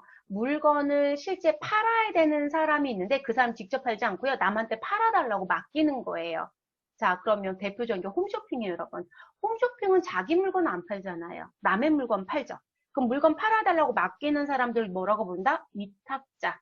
물건을 파는 사람을 뭐라고 한다? 수탁자. 자, 근데 위탁자가 수탁자인 홈쇼핑한테 물건을 보내놓는 거예요. 그러니까 지금 위탁자의 창고에서는 지금 이 재고가 있다 없다? 없는 거 여러분 제가 아까 기말 재고 자산에 포함한다는 얘기는 창고에는 없다라는 걸 놓고 시작하는 거라고 했어요. 그럼 창고에 있었던 재고 자산을 수탁자, 요거 그림이 창고거든요, 여러분. 수탁자 창고에 무엇하였다? 옮겨준 거예요. 그러면 지금 위탁자 창고에는 무엇 되어 있고 없고 수탁자 창고에는 있고가 되는 거죠. 그러면 회사에서 창고만 옮겨놓은 거지 물건을 판 건 아니죠, 여러분. 지금 수탁자라고 얘기했던 홈쇼핑이 뭘 해야 될까요? 팔아야죠. 그래서 이렇게 얘기합니다. 수탁자가 갖고 있다라고 하면 누구? 위탁자의 재고자산에 포함하는 거예요. 그럼 수탁자는 우리가 물건을 팔아달라고 맡기면 홈쇼핑은요. 그 재고자산 자기네 거 아니잖아요. 팔고 거기에 뭐 떼요, 여러분? 수수료로 먹고 사는 사람들인 거죠. 그리고 방송 시간대에 따라서 뭐가 다르다? 수수료가 달라요, 여러분. 그리고 더 재밌는 건 우리 왜 드라마 인기가 올라가잖아요. 그럼 그 드라마 사이사이에 실제 저 홈쇼핑 광고가 들어가면 그러면 수수료가 더 비싸져요. 네, 왜냐면 그 드라마 볼 때 앞뒤로 광고가 나오면 그 사이에 홈쇼핑을 보는 분들이 많아요. 그래서 그 사이에 이 채널 구성에 따라서 수수료를 묻는 것도 다 달라집니다. 그 정도로 마케팅이 움직이는 거기 때문에 자, 그러면 지금 수탁자 창고에 보관하는 건 누구의? 위탁자의 재고자산이에요. 그래서 수탁자가 보관하고 있는 미판매품은 무엇해라? 우리 위탁자의, 제가 여기다 위탁자 또 안 써드렸다고 해서 헷갈리지 마시고요. 그래서 위탁자의 뭐가 된다? 원래 위탁자 거니까 위탁자의 재고자산이 됩니다. 자, 그런데 수탁자가 누구한테 이분들의 그림은 여러분 저는 고객이라고 얘기하고 싶어서 사람 그림을 따왔어요. 자, 고객에게 무엇했다라면 팔았다라면 우리 수탁자가 고객한테 팔았어요, 여러분. 그럼 재고자산에 포함이다, 재고자산의 제외이다, 제외가 돼야 되겠죠. 그래서 반드시 문구 확인해 주셔야 된다는 거. 자, 그렇게 가는 거고요. 자, 그 다음 이제 시송품입니다. 시송품. 자, 시송품이다라고 해서 이제 등장하는 부분. 여러분 시성품은 다른 말로 시용품이라고 합니다. 근데 이 시성품, 시용품도 홈쇼핑에서 정말 많이 봅니다. 자, 이 부분은 뭐냐면요. 저희 써보고요 라는 표현이에요. 그럼 무슨 얘기냐면 여러분 홈쇼핑에 보시면 우리 왜 화장품 같은 경우에 샘플 같은 거 동봉해주고 정품은 뜯지 마세요 고객님. 근데 저희가 샘플 동봉해 드리니까 그 샘플 가지고 테스트 해보세요. 그리고 마음에 안 드시면 우리 며칠 이내 환불 처리하시면 되세요. 반품 처리하시면 되세요. 이렇게 얘기하죠. 심지어는 기존에는 운동기구라든지 가전제품들이 많았었어요. 근데 지금은 운동기구나 가전제품 말고 무슨 뭐 먹는 것까지 다 해요. 화장품, 그리고 먹는 거, 또는 무슨 여행 상품 같은 경우도 결제했다가 뒤에 다 취소할 수 있고요. 그건 사실상 예약 판매로 더 다시 설명을 드리겠지만, 그래서 그런 식의 관점이에요. 그래서 먹어보거나 써보고 무엇 하겠다. 우리 반품할 건지 그냥 쓸 건지. 그러다 보니까 소비자가 구매 의사를 표시하기 전에 물품들은 모두 다 재고 자산에 포함한다. 그럼 판매자는요, 소비자에게 물건을 팔았어요. 자, 물건을 팔았으니까 여러분, 제가 아까 분명히 그랬잖아요. 고객님, 화장품 보내드려요. 그런데 샘플 뜯어서 써보세요. 라고 했잖아요. 그럼 우리 창고에서는 물건이 나갔다 안 나갔다? 나간 거예요. 그러니까 창고에는 재고가 없는 거죠. 그런데 거기에 15일 이내 반품 처리할 수 있을 15일 이내에 어떻게 할 건지 얘기해 주세요라는 부분이 있다는 거죠. 일주일 이내 어떻게 할 건지 얘기해 주세요라는 게 있다라는 거죠. 또는 뭐 우리 먹는 거는 일주일까지 가지도 않죠. 왜냐면 먹는 거는 여러분 상할 수도 있잖아요. 그래서 대부분 뭐 3일 뭐 이런 식의 관점이긴 해요. 그러면 소비자가 제가 살게요라는 표시를 했다. 구매 의사 표시를 했다는 거예요. 그럼 기말재고 자산에서 무엇 해라? 빼주세요 라는 거고요. 근데 우리 물건은 소비자한테 갔어요. 고객한테 갔는데 이 구매 의사를 아직 표시를 안 했대요. 표시 전이래요. 여기 왜 노란색으로 제가 안 해드렸을까요? 표시 전이었다 라고 얘기를 합니다. 그러면 이게 표시 전이라고 한다라고 하면 우리는 어떻게 돼야 될까요, 여러분? 이 경우에는 재고자산에 무엇 해주셔야 된다? 포함시키셔야 돼요. 그래서 기말재고자산에 포함. 그래서 나온 부분. 요즘에 시송품 많아요, 여러분. 그리고 시송품 실제 매출 부분하고 관련되어 있는 회사들 상당히 많습니다. 그래서 실무적으로 이 시송품도 조금 구분을 해야 되는 회사들이 자꾸 느는 것 같습니다. 홈쇼핑 판매가 워낙 많아서 그런 것 같아요. 그리고 그 자신 있다라고 하신 분들 매번 다는 게 뭐예요? 이 시송의 목적이 들어와져 있잖아요. 받아보시고 마음에 안 드시면 무엇 하셔라? 아유, 다 반품하세요. 또는 뭔가 동봉해주고 써보시고 이런 게 항상 붙죠. 그러니까 얘는 써보고의 관점이 붙어요, 여러분. 얘는 대부분들이 써보고의 관점이 많이 붙습니다. 자, 그 다음으로 또 넘어가 볼게요. 자, 그 다음에 들어오는 건 할부 판매. 여러분, 할부 판매라는 건 우리 물건을 팔았어요. 그런데 대금만 나눠받는 거예요. 그러니까 할부라는 건 여러분 대금을 나눠받는 거. 이게 12개월 이내의 할부이다. 그러면 단기 할부겠죠. 근데 12개월이 넘어간다. 그러면 장기 할부라고 얘기하겠죠. 그래서 할부는 물건을 상대편한테 무엇하면 넘겨주면 그걸 인도라고 합니다. 그래서 인도를 하면 우리는 무엇하더라? 매출로 잡게 되어 있어요. 그럼 매출로 인식을 하게 되면 여러분 우리 생각해 볼 게 뭐냐면 제가 아까 재고자산 이렇게 말씀드렸어요. 기초가 얼마이고 0이고 기말이 얼마이고 0이고 자 그리고 단기에 사가지고 매입이 있었고 그리고 못 판 게 있었다 이렇게 얘기했잖아요. 근데 둘 다 0이면 나 사가지고 온 거 전부 다 뭐가 됐다? 다 팔았어. 이렇게 얘기하지 않았어요? 그럼 이런 모두 다 팔았으면 우리는 매출 회계 처리해야 하네요? 했죠? 그럼 매출액이 있으면 매출에 대응되는 뭐가 있어요? 원가가 있어야 되죠? 근데 여러분 원가가 나오려면 기초에 물구를 매입을 더하고 기말을 빼서 나오는 거잖아요, 여러분. 그쵸? 그러면 매출을 인식했다는 얘기는 모두 다 원가로 가야 되는 거기 때문에 우리는 재고에 남겨져 있는 게 있다 없다? 없다고 봐야 되겠죠, 여러분. 그래서 이 기말재고자산 포함할 항목은요. 다른 거로 또 고민해보면 어떤 상황이 나오냐면 수익으로 인식을 하면 당연히 원가가 돼야 돼요.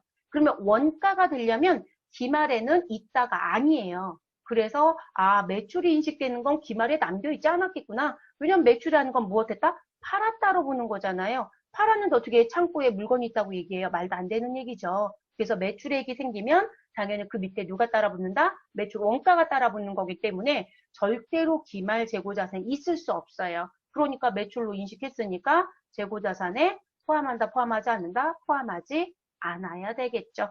그리고 여러분 지금 우리가 조심하실 게 있어요. 할부라는 용어에 장기와 단기를 구분할 땐 항상 단기, 장기를 붙여서 쓰려고 해요, 회계는. 근데 이게 부가세에 가면 또 다르게 얘기하겠지만, 그래서 할부는 단기도 있고 장기도 있다. 그런데 여기는 장단기 얘기한 적 있어요, 없어요? 없어요, 여러분. 그럼 장기이든 단기이든 모두 다 고객에게 물건을 무엇했다라면 넘겨줬다라면 우리 매출로 모두 인식한다, 안 한다? 한다. 그리고 매출로 인식했기 때문에 우린 창고에 재고가 있다, 없다? 없다가 된다. 매출 원가가 돼야 되니까요. 그렇게 넘어갑니다. 자, 그 다음 저당 상품입니다. 자, 저당품 또는 저당 상품 이렇게 얘기하는데 여러분, 자, 이건 무슨 얘기시냐면 제가 갖고 있는 재고 자산을요, 은행에 담보로 제공했다는 얘기예요. 여러분, 은행에 담보 제공했다고 창고에서 재고 자산이 없어질까요? 안 없어지죠? 그러면 그 재고 자산은 그대로 두시면 되는 거예요. 그래서 담보로 제공한 자산은 명의 이전이 된 게 아니에요. 그렇기 때문에 재고자산에 있는 것으로 보는 게 맞습니다. 그래서 재고자산에 무엇한다? 포함하는 게 맞다. 자, 그 다음 반품이 가능한 재고자산. 자, 반품이 가능하다는 얘기는 뭐냐면 제가 아까 이게 지금 위탁 판매하는 회사, 그리고 시용 판매하는 회사, 그리고 반품에 대한 부분을 인정하는 회사, 이 세 개가 같이 있는 회사도 있고요. 각각 하나씩만 있는 회사도 있어요. 자, 그럼 뭐냐면 아까 제가 시용 얘기했을 때 이렇게 말씀드렸어요, 여러분. 고객님 써보시고요. 마음에 안 들면 반품하세요. 라고 하는 부분. 그런데 써보시고라는 얘기 없이 지금 고객님 물건 받으셨는데요. 반품도 가능하니까 며칠 이내까지만 반품해주세요. 이렇게 얘기할 수도 있죠. 이해됐을까요? 그러니까 써보시고가 붙으면 시용. 근데 무슨 부분? 써보시고는 없지만 반품할 수 있다는 가능성을 가지고 있는 물건인 거예요. 그러니까 물건을 받아봤는데 내가 생각했던 물건하고 다른 거예요. 그럼 반품이 가능하더라는 거예요. 그럼 반품 받아주더라는 거죠. 우리 뭐 외국에서 들어와져 있는 코스트코라는 유통회사가 있죠, 여러분. 거기는 물건 뜯었던 것도 반품 다 받아주고 있잖아요. 전 처음에 그게 조금 쇼킹하긴 했어요. 왜냐면 정말 비양식적이신 분들도 있더라고요. 제가 옆에서 가끔 이렇게 같이 가서 누구랑 뭐 사다가 보면 약인데 뜯어서 먹었던 것도 반품을 하더라고요. 근데 반품을 받아준대요. 근데 이런 얘기는 하더라고요. 그래서 우리는 회원비를 받는다라고 하는데 연회비를 받기는 해요. 그런데 우리 대체적으로 물건을 받아봤을 때 알러지가 있거나 하면은 그 약을 반품해야 될 수도 있겠죠. 근데 그게 아니라 그냥 단순 변심이에요. 그래서 우리 왜 반품 부분 붙을 때 고객의 단순 변심은 절대로 저희 반품해주지 않습니다. 이렇게 얘기하죠. 그래서 물건에 하자가 있거나 그래서 그런 거를 또 조건에 달기도 하긴 해요. 근데 거기는 그런 관점이 아닌데도 불구하고 반품을 받아주긴 하더라고요. 자, 그래서 실제 반품이 가능한 재고자산, 이건 코스트코는 거의 있어야 된다고 볼 것 같아요. 그러면 우리는 실질적으로 물건을 팔고 반품되는 부분에 대해서 데이터를 가지고 있다. 과거부터 사업을 했을 거니까요. 그래서 그 반품률을 추정할 수 있더라. 그런데 우리는 항상 회계를 하다 보면 합리적이다라는 표현을 써요.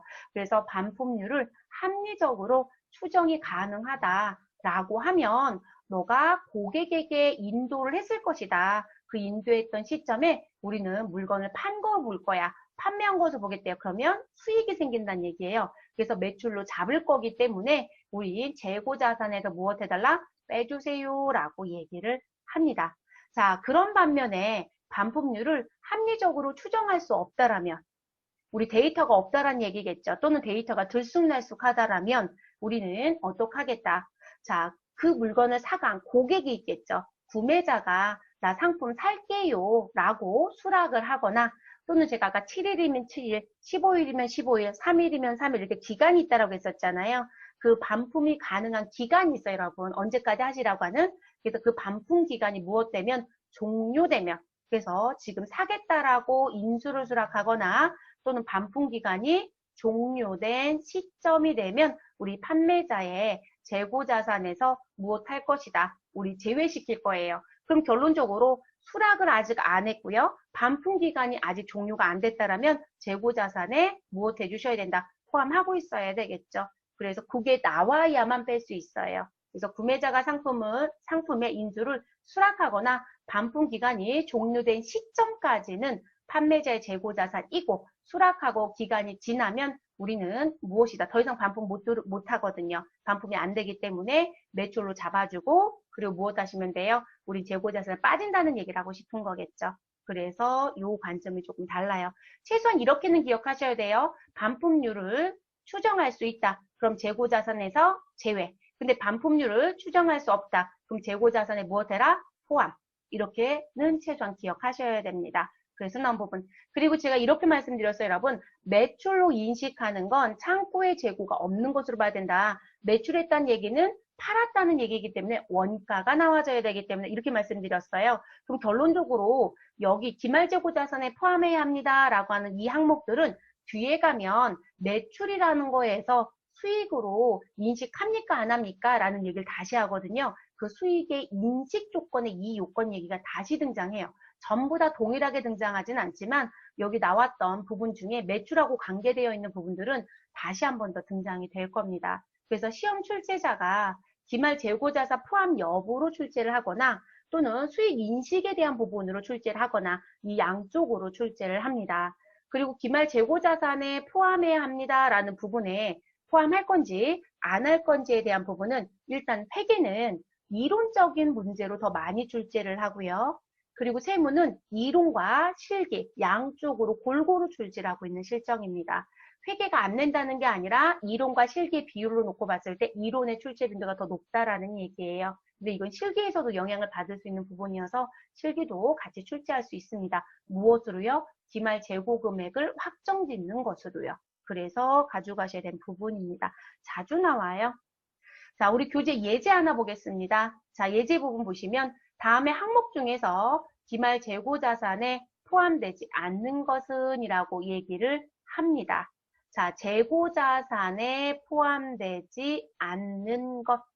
자, 수탁자에게 판매를 위탁하기 위하여 발송한 상품. 여러분, 지금 위탁 판매 목적으로 발송만 한 거죠? 그쵸? 발송.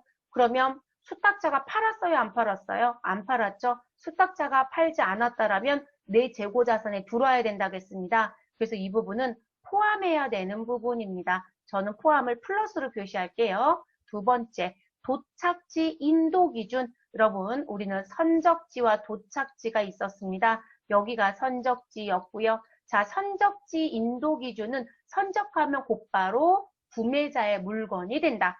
도착지는 도착할 때까지 구매자의 물건이 아니다. 그래서 판매자의 물건이라고 했습니다.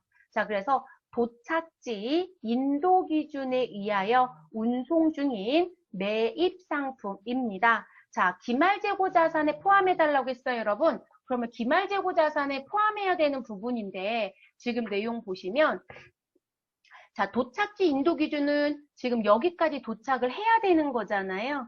그런데 운송 중이다라고 했으니까 운송 중은 여기가 운송인 거죠. 그쵸?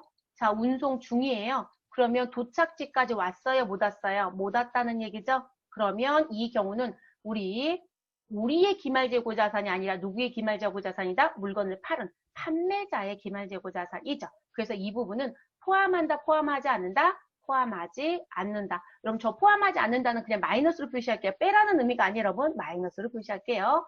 자, 세 번째. 소비자가 구매 의사를 표시하기 전에 시용 판매된 제품. 그쵸, 여러분? 시용 판매는 했고요. 구매 의사를 표시했다, 안 했다? 아직 표시 안 했답니다. 그러면 내 거죠? 네, 아직은 내게 됩니다. 그래서 포함입니다. 자, 선적지 인도 기준에 의해서 운송 중인 매입 상품. 자, 선적지 인도 기준은 선적하면 내 거라고 했죠, 여러분? 그래서 이 부분은 무엇 하셔야 된다? 포함해 주셔야 되겠죠. 그래서 여기 분명히 매입 상품이에요, 여러분. 그럼 매입이면 여기 있는 사람이 매입하는 사람이잖아요.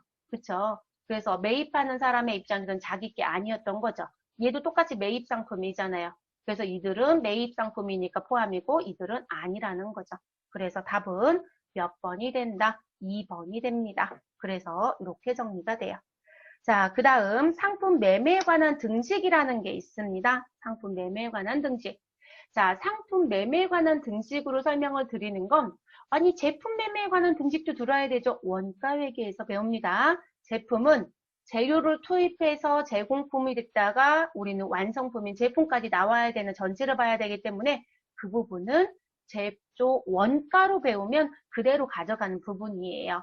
자, 그러면 우리 상품 매매는 지금 복잡한 게 없죠. 일단 우리 넘겨받은 기초가 있을 거고요. 그리고 단기에 사가지고 온 매입이 있습니다.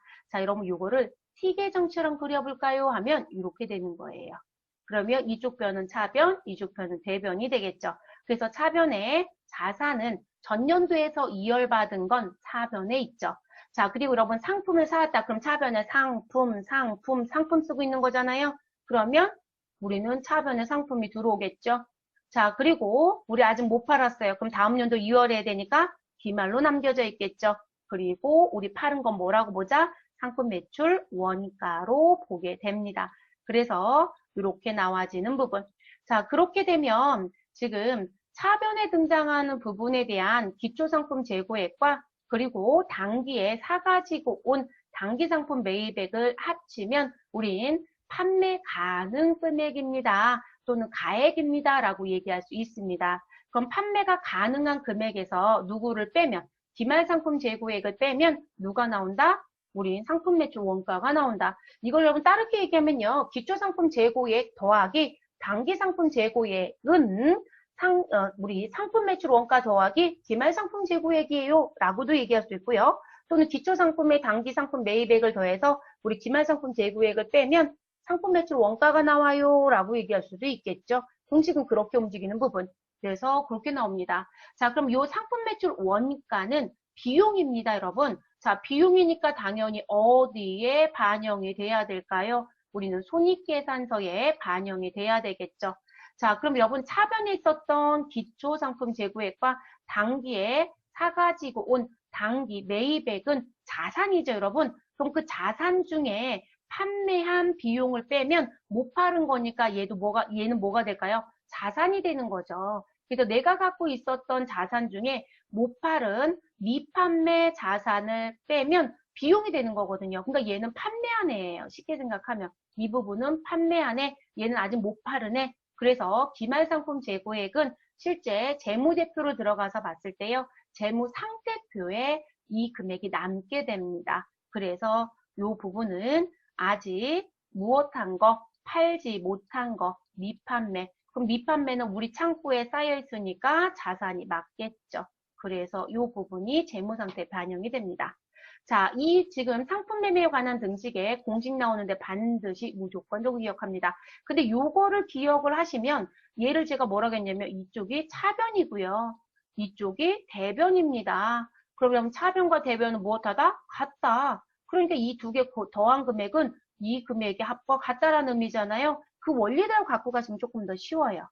자, 그런데 여기 단기 상품 매입액은 우리가 갖고 가야 되는 게 있습니다. 얼마 주고 샀어요? 라는 게 총 매입액이에요. 그래서 총 매입액에 우리 매입하는 과정 중에 발생되는 부대 비용이 있었죠, 여러분? 그걸 다른 말로 얘기하면 재비용이라고 또 얘기할 수 있습니다. 그래서 매입과 관련된 재비용은 무엇 하시고 더해 주시고 그리고 매입과 관련하여 애누리가 있거나 환출이 있거나 할인이 있으면 무엇 하셔라? 빼십시오. 그러면 순매입액입니다. 라고 얘기합니다. 자, 그리고 순매출액은 총 매출액에서 우리 매출 애누리와 그리고 누가 있고 환입이 있고 또 누가 있을까요? 할인이 있겠죠. 이들을 무엇하면 빼고 나면 순매출액이 됩니다. 아니 원가 계산하는 과정 중에 왜요? 라고 하는데 아니 우리한테 이익도 물어볼 수 있거든요. 그래서 우리 상품 매출 원가 이 자리에 들어오는 금액은 기초 상품 재고액에 단기 상품 매입액을 더하고 근데 이 단기 상품 매입액은 순매입액을 의미한다라는 거죠. 그래서 순매입액을 의미하고요.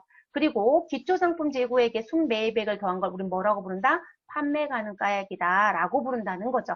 왜냐면 시험에 판매 가능가액 얼마 그리고 기초 상품 재고액 얼마 이렇게 되었던 이 두 개를 더하고 계시더라고요. 두 개를 벌써 더한 게 이 금액이라는 거잖아요. 그러면 이 금액은 함정으로 줬던 거기 때문에 절대 더하면 안 되겠죠. 그래서 우리가 문제를 푸실 때 용어의 정의도 조금 필요했던 거겠죠. 그리고 우리 아직 못 팔은 기말상품 재고액이 있으면 무엇 해라? 빼라. 자, 여기까지가 기본적인 부분입니다. 그런데 이제 문제점이 하나 등장합니다. 뭐가 등장하냐면 타계정 대체가 있으면 빼세요라는 얘기가 등장해요. 아니 이게 뭐 타계정은 또 뭐지? 자, 여러분 재고자산의 정의가 뭐였죠? 재고자산의 의미 또는 정의. 이렇게 얘기했어요. 재고자산은 판매 목적 또는 우리 제조 목적 이런 거라고 얘기했어요. 그럼 판매나 제조 목적으로 갖고 있는 자산. 그러면 우리 문제 보시면 여러분 이 상품만 놓고 보시면 상품은 아직 못 팔아서 전년도에 넘겨받은 거에 당기에 사가지고 온 매입은 더하고 그리고 못 팔은 걸 빼면 팔았다가 되는 거죠. 그럼 실질적으로 여러분 얘가 팔았다는 얘기가 된다고 했어요. 판매. 자, 그럼 여러분 우리가 고민해 볼 게 뭐냐면 나 기초 500이 있었어. 그리고 단기에 산 거 1000이 있었네. 그런데 다 팔았어. 그러면 재고는 0이죠. 그러면 우리는 매출 원가가 얼마가 된다? 1500이 되는 거잖아요. 쉽게 생각하시면. 그럼 여러분 결론적으로 모두 다 팔았다라고 하면 상품 매출 원가가 되는 거예요. 이게 됐을까요? 그럼 결론적으로 상품 매출 원가의 의미로 쓴다는 얘기는 재고자산은 무슨 목적으로 산 거고 제조나 판매 목적. 그럼 팔았다라고 하면 다 만들었다라고 하면 결론적으로 만들어서 다 팔았어요. 사다가 그대로 다 팔았어요. 그럼 모든 내용은 어디가 종착지어야 된다? 손익계산서가 종착지예요. 매출 원가로. 그래서 매출 원가로 손익계산서가 종착지가 될 거거든요. 이해됐을까요? 그러면 실제 2월 이대로면 이 자리가 1500이 나와야 돼요. 그런데 이렇게 얘기합니다. 야, 그렇지 않아. 우리 상품 매출원가 1500이 아니던데? 라고 얘기해요. 상품 매출원가 1500이 아니고 1400이더라고. 라고 얘기를 합니다. 왜 1400인데? 야, 재고가 없다며. 아, 너 몰랐어? 그거 배 샘플로 썼잖아. 라고 얘기해요. 우리 그 신제품 홍보하려고 지나가는 사람들한테 샘플도 나눠주고 마트에서 그 신제품 행사도 했었잖아. 그래서 다 샘플로 썼어. 광고 선정 목적으로 썼어. 견본으로 썼어. 라고 해요. 그럼 여러분 광고 선전이나 견본으로 쓴 건 파는 게 아니죠. 사다가 쓰긴 했지만 또는 만들어서 쓰긴 했지만 이해되셨어요? 그러면 이 타계정 대체라고 하는 부분은요. 기말 재고에도 없어요. 제가 분명히 얘 0이라고 했잖아요. 근데 매출원가도 아니래요. 왜냐면 파는 게 아니니까. 그러면 이렇게 샘플이나 견본으로 쓴 건 우리 매출 원가로 가 있으면 안 되고요. 창고에는 당연히 재고에 없어요. 그러니까 이 부분이 있으면 빼줘야 된다는 거죠. 이해됐어요, 여러분? 그래야 뭐가 되져요? 이 부분 빼줘야 우리는 뭐가 된다? 1300이 나오겠죠. 얘는 기초는 얼마? 500. 근데 우리 단기 매입한 건 얼마? 1000. 자, 근데 기말은 뭐다? 0. 자, 그럼 0이면 이러면 아까 1500이었어요. 근데 우리 매출 원가는 얼마에다? 1300이라고 제가 결론 냈잖아요. 그럼 이 자리가 1400이 되려면 우리는 이 자리에서 빼주는 누가 있어야 된다? 100이 있어야 된다는 얘기잖아요. 이해되셨어요? 그래서 그 100을 빼면 우린 1400이 나오죠. 자, 그 원리. 그래서 이 타계정 대체라는 건 원래 재고자산은 판매나 제조 목적으로 가지고 왔는데 그 목적으로 쓰지 않았다예요. 다른 용도로 썼구나. 그래서 타용도로 사용했다예요. 다른 용도로 사용하였다. 그러면 다른 용도로 썼으니까 매출 원가가 아니라 우리는 견본비, 광고 선전비, 거래처한테 주었다. 우리는 접대비. 이해됐어요, 여러분? 공장에 기계를 고친 데 썼다. 수선비, 종업원들 생일 될 때마다 회사 물건 하나씩 내줬다. 복리후생비. 이해됐어요, 여러분? 그런 식으로 쓴 걸 우리는 타계정으로 보냈다. 타계정으로 대체했다라고 합니다. 그래서 다른 용도로 사용했다. 타용도로 사용했다. 그러면 빼는 게 맞습니다. 자, 그럼 이제 상품 매출 원가가 확정이 됐습니다. 그러면 우리 매출 총이익은 순 매출액에서 매출 원가를 무엇하면 빼면 매출 총이익이 나오죠. 자, 그래서 상품 매출 원가 계산할 땐 순 매입액을 계산하지 못하면 상품 매출 원가가 나오지 못하고 순 매출액을 계산하지 못하면 우리는 매출 총이익이 또 계산되지 못합니다. 그래서 이 구조 문제가 시험에 회계급수부터 세무급수까지 상당히 많이 냅니다. 반드시 숙지를 하셔야 되는 공식입니다. 반드시 기억해 주실 것. 그럼 가장 기본 문제를 하나 풀어보죠, 여러분. 자, 다음 주어진 재고자산의 재료를 가지고 매출 원가를 계산해달라라고 했습니다. 자, 기초재고액 30, 단기 총 매입액은 120, 기말재고액 20만원, 매출 환입은 5만원, 자, 그리고 매입 환출은 8만원, 매입 애누리 10만원이 있었습니다. 자, 매출 원가만 계산해 주시면 되겠습니다. 그럼 여러분, 공식이 기억나야 된다는 거예요. 그래서 공식을 암기하셔야 됩니다. 자, 그러면 이런 매출원가 계산할 때요. 매출원가와 관련이 없는 부분들이 있었죠. 그죠? 그거는 끌고 들어올 이유가 없죠. 자, 그러면 우리는 매출원가는 기초 재고액의 당기 총 매입액을 무엇하고 더하고, 자, 그리고 누구는 빼자. 매입과 관련된 누가 있으면 애놀이나 환출이나 할인이 있으면 무엇 하셔라? 빼라. 라고 얘기를 했습니다. 그래서 빼고, 그리고 기말재고가 있으면 무엇 해라? 빼라. 자, 그런데 매출 환입이라고 해서 나온 5만 원은 우리 매출 원가에 영향을 주는 게 아니라 우리는 순 매출액에 영향을 주는 요인이기 때문에 이 매출 환입은 필요 없는 정보였습니다. 그래서 시험을 보실 땐요, 필요 없는 정보도 실제 준다라는 거. 자, 그러면 우리 기초재고액 더하기 당기 순매입액. 자, 당기 순매입액은 총 매입액에서 매입 환출과 애누리, 할인 있으면 할인을 빼고 기말 재고액을 빼자겠으니까 그 공식대로 대입.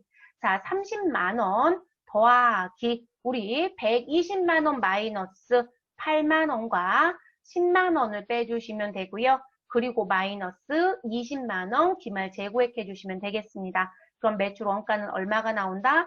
112만 원이 나오게 됩니다.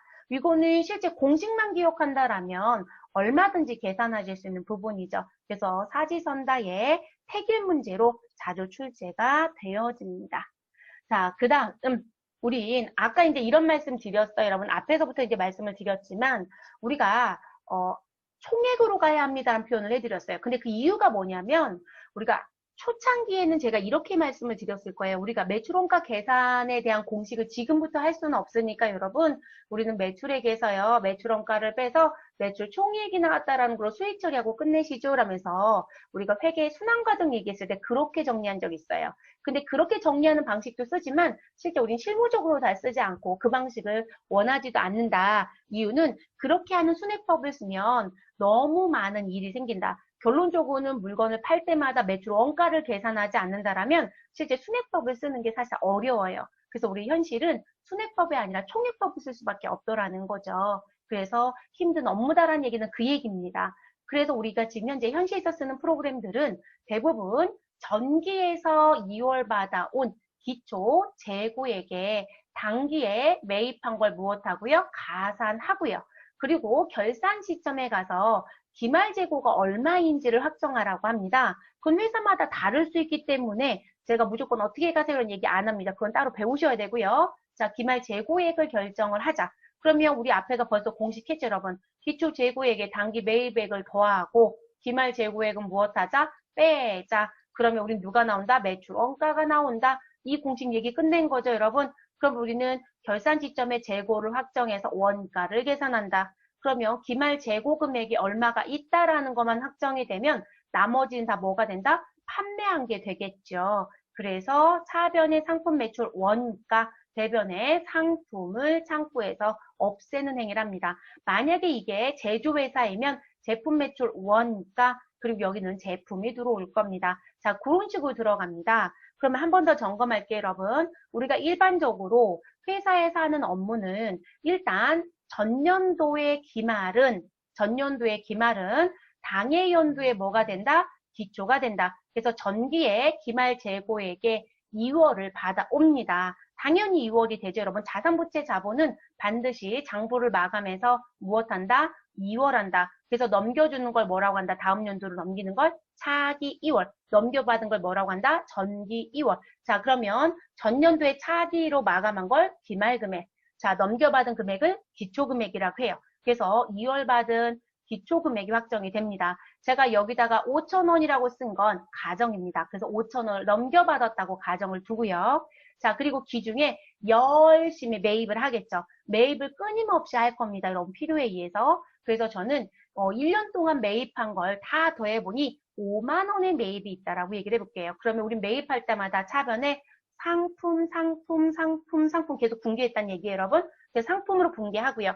대변엔 돈 줬으면 현금으로 나가든 보통예금 나가든 소표를 발행하면 당좌예금이 되든 돈을 안 줬으면 외상매입금을 쓰든 어음 발행했으면 지급어음을 쓰든 뭔가 썼겠죠. 그래서 저는 현금 등이라고 썼고요. 자, 그럼 이 5만 원에 당기에 매입해서 차변에 상품으로 갖고 있는 거. 근데 여러분 이거 T계정으로 이렇게 상품 계정 그려보면 여기 기초에 얼마가 있고요. 5,000원이 있어요. 이 얘기가 되는 거죠. 그리고 매입이 누적적으로 쌓여서 얼마가 있다? 5만 원이 있어요. 이렇게 얘기가 된다는 얘기인 거잖아요. 그쵸? 그래서 이제 이렇게 가지고 있는 부분. 그러면 이 두 개를 합쳐서 우리는 뭐가 가능하다? 판매가 가능합니다. 라고 얘기를 하겠죠. 자, 그래서 이렇게 기초를 놓고 우리가 살 때마다 매입을 계속 누적적으로 쌓고 있었던 거예요. 그리고 이제 결산을 맞이합니다. 그래서 기말 결산 시점에 도래가 되면 저는 기말 재고액을 결정할 겁니다. 자, 이 결정하는 방법은 다음 강좌에서 하겠습니다. 그래서 기말 재고액을 결정할 땐 수량은 얼마이고 거기에 곱해진 단가가 얼마인지를 알아야 기말 재고액이 확정이 됩니다. 그래서 수량을 결정하는 방법에는 여러분 안 쓰셔도 됩니다. 이건 듣고 흘리셔도 돼요. 다음 강좌에서 어차피 할 거니까. 그래서 기말 재고액을 결정하는 건 수량 곱하기 단가인데 수량을 결정하는 건 우리 장부를 써서 결정할 건지 창고에 가서 세서 결정할 건지 두 개를 섞어서 쓸 건지의 방식 중에 택일해서 쓸 거고요. 그리고 단가는 먼저 들어온 거 먼저 팔 건지 뒤에 들어온 거 먼저 팔 건지 아니면 평균을 내서 쓸 건지 거의 케이스 바이 케이스로 할 건지 뭔가 결정을 해서 단가를 산정을 할 겁니다. 자, 그렇게 해서 결정된 금액이 6,000원이라는 거예요. 자, 그러면 우리는 55,000원 판매가 가능한 금액 중에 저는 기말이 얼마가 남겨져 있다? 우리 6,000원이 남겨져 있다라고 얘기했다는 거죠. 자, 그러면 우리는 특별한 변수가 없으면 55,000원 판매 가능한 금액 중에 근데 여러분 차변에 있는 금액은 판매 가능 금액이거든요. 근데 우리 벌써 회계를 시작할 때 차변과 대변의 합은 무엇하다? 같습니다. 라고 얘기했잖아요. 그럼 차변의 55,000원은 대변도 55,000원이 되겠죠. 그럼 기말이 6,000원이면 원가는 55,000원에서 6,000원을 빼서 얼마가 나올 것이다? 49,000원이 나올 것이다. 이렇게 원리가 정리가 된다는 거죠. 그래서 매출 원가의 계산 공식대로 얘기하면 5,000원에 5만 원을 더해서 6,000원을 빼고 49,000원이 나왔다라고 얘기하는 거죠. 그럼 여러분 저는 기초는 회계 처리하는 게 아니에요. 기말에 넘겨받는 거니까. 그럼 저는 누구만 회계 처리해요? 매입하는 것만 회계 처리를 하겠죠. 자, 그리고 우린 열심히 팔았다는 건 열심히 매출의 회계 처리는 했을 거예요, 여러분. 그럼 그거는 되어 있을 거고요. 그리고 나서 기말에 이 원가가 산정이 끝나면 이 4만 9천 원에 대한 걸 회계 처리를 하는 거예요. 그래서 창고에 4만 9천 원이 무엇 된다? 감소됐다. 왜냐면 6천 원은 못 팔아서 갖고 있고요. 나머지 건 팔았다고 봐야 되니까요. 그래서 상품 4만 9천 원 감소시켜 주시고요. 그리고 차변에 상품 매출 원가 4만 9천 원이 나오는 원리예요. 그래서 이렇게 움직이는 부분. 근데 저희가 이제 프로그램에 들어가면 이 기말이 누가 중요할 거냐면 기말 재고 금액이 얼마인지를 확정하는 게 매우 중요해져요. 왜 그러냐면 여러분들 기말 재고액이 6,000원이 남겨져 있다라고 프로그램에 시스템에 넣어버리면 프로그램은 똑똑합니다. 49,000원 자동 계산이 돼요. 왜냐면 이 정보가 벌써 우린 프로그램에 조회가 돼요. 제가 회계 처리를 하면 실시간으로. 그럼 그래서 차변에 얼마가 있다고 보여지는 거예요. 55,000원. 이 금액 어디 가면 바로 확인될까요? 합계전액 시산표 차변에 가면 상품의 합계가 55,000원이 딱 버티고 있어요, 여러분. 그러면 벌써 모여져 있잖아요. 그럼 여러분이 프로그램에 기말이 얼마 남겨져 있다고 6,000원 남겨져 있다고 딱 넣으면 원가가 49,000원 바로 떠요, 여러분. 그리고 우리 컴퓨터한테 일시킬 거예요. 그래서 컴퓨터한테 우리 이거 매출원가 붕괴 좀 해줘라 해서 무슨 키를 하나 누른다고 제가 알려드릴 거예요. 그 키를 누르면 이 붕괴가 자동으로 생겨요. 그러니까 여러분 뭐가 중요할까요? 매입 붕괴 제대로 해야 되겠죠? 그리고 기말의 재고 금액이 얼마인지 결정을 잘해야 되겠죠? 왜냐면 금년도의 기초는 전년도의 기말이기 때문에 이건 손을 댈 수가 없어요. 그러니까 이 부분은 넘겨받는 거기 때문에 그냥 고정값이에요. 근데 이 두 가지는 내가 해야 되는 일이죠. 근데 내가 이 두 가지 일을 제대로 못하면 원가가 엉망진창이 되겠죠. 이해되셨을까요? 그리고 금년도 기말이 잘못되면 다음 연도 기초가 잘못되겠죠. 다음 연도 기초가 잘못되면 다음 연도 원가가 또 망가지겠죠. 그래서 여러분 이 재고자산은 무슨 부분? 우리가 정리를 제대로 하지 못하면 도미노로 계속 문제가 발생이 돼요. 왜냐면 기말이 있고 기초가 있고 다시 기말이 있어도 또 기초가 되는 원리이기 때문에 그래서 우리가 실제 업무는 이렇게 흘러가는 부분입니다. 그래서 결산할 때 기말 재고를 결정하는 부분, 그리고 기중에 매입에 대한 부분을 정리하는 부분, 이 부분이 중요하다. 매출은 당연히 하실 거니까요. 그래서 이렇게 정리가 됩니다. 자, 타계정 대체. 이런 타계정 대체라고 하는 부분은 아까 미리 말씀드렸어요. 우리가 일반적으로 회사가 갖고 있는 재고자산은 판매를 할 거고요. 그 판매가 이루어지면 매출 원가로 가는 게 원칙이에요. 근데 매출 원가로 못 가더라. 근데 창고에도 없다고 하더라. 그러면 왜 그런지 원인을 파악하셔야 됩니다. 그래서 원인 파악을 해봤더니 그거 다른 용도로 썼대. 판매 이외에 다른 목적으로 사용했대. 자, 그래서 그런 걸 우린 뭐라고 부르자? 다른 계정으로 대체했다라고 얘기한다라는 거예요. 그걸 타계정 대체라고 한다. 자, 그러면 이 다른 목적으로 쓴 사유를 들어가서 봤더니 견본으로 제공했거나 광고 선전 목적으로 썼거나 우린 기부를 했거나 접대를 하는데 썼거나 또는 여기 또 들을 수 있는 게 여러분 얼마든지 많아요. 수선으로 썼거나 많다라는 얘기세요. 등등등등. 자, 그렇다면 우린 창고에 재고가 없으니까 대변에 상품이라고 정리가 되어야 합니다. 대변에 상품은 없어져야죠, 여러분. 기말 제공이 없으니까. 그리고 차변에는 우리 견본비, 광고 선전비, 기부금, 접대비, 수선비, 복리후생비 등등등등. 그래서 차변은 매출 원가가 아닌 다른 비용 계정 과목이 들어온다는 거예요. 차변에 다른 비용 계정들이 들어오더라. 이렇게 생각하시면 돼요. 그러니까 매출 원가가 아닌 계정을 썼다. 이 얘기를 하는 부분입니다. 근데 문제는 이거예요, 여러분. 이렇게 되면 지금 T 계정을 놓고 봤을 때 여러분 T 계정보다 여러분 계산 구조를 보면 우리 그 계산 구조가 이렇게 나오거든요. 기초에 당기에 매입한 거 무엇하고요? 더하고요. 그리고 우리는 기말을 무엇한다? 뺀다. 자, 이 얘기는 벌써 하고 들어왔잖아요, 여러분. 그쵸? 그럼 기초에다가 매입은 손익계산서 열면 이게 보여요. 그럼 매입은 더하고 기말은 뺀다가 우리 기본이에요. 그러면 여기에 원가가 나온다 이렇게 움직인다는 얘기거든요. 매출 원가. 근데 문제는 여러분 제가 이 공간을 비워놨어요. 근데 원가에도 아니고 기말에도 없다라겠죠? 그럼 이 자리에 타계정으로 보내서 차이가 생긴 거예요 라고 하는 걸 색을 내주셔서 재무제표를 작성을 해야 돼요. 그럼 여러분들이 타계정이란 거에 가서 막 손으로 치실 건 아니잖아요. 그쵸? 그럼 우리가 프로그램을 사용할 땐 이 타계정으로 보냈다라고 하는 걸 뭘 사용해서 적요라는 게 있습니다. 그 적요에 8번이라는 번호가 있어요. 그래서 적요 번호 코드 안에서 8번을 입력하면 타계정 대체란 글씨가 따라 들어와요. 그러면 이 8번 타계정 대체를 하면 이 자리에 타계정으로 대체가 돼요. 그러니까 자동 형성이 된다는 얘기예요. 그리고 이 금액은 무엇하는 빠지는 곳으로 정리가 되어집니다. 그러면 저희가 프로그램 입력하실 때 회계 처리할 때 반드시 적요번호 몇 번을 꼭 넣어야 한다? 8번을 꼭 넣어야 된다는 거죠. 이거 안 넣으시면 우린 기초에 매입액을 더해서 타계정 대체를 빼고 기말을 빼서 원가가 나왔다라는 구조가 망가져 버려요. 그래서 반드시 타계정 대체가 있으면 적요 8번을 우리 회계 처리할 때 넣어주셔야만 계산 구조에 정확하게 들어가게 됩니다. 지금부터 적요 8번을 기억하고 갑니다.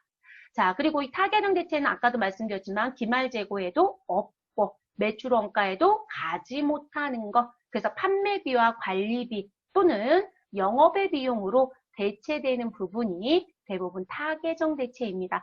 결론적으로 여러분 차변에 판매비와 관리비 계정 과목 또는 영업의 비용 계정 과목에 가는 거 이 얘기인 거예요. 기부급은 영업의 비용이잖아요. 그쪽에 들어가는 건 타계정 대체 8번을 꼭 넣어서 프로그램에 입력을 하셔야 되는 부분입니다. 그래서 이렇게 정리가 됩니다.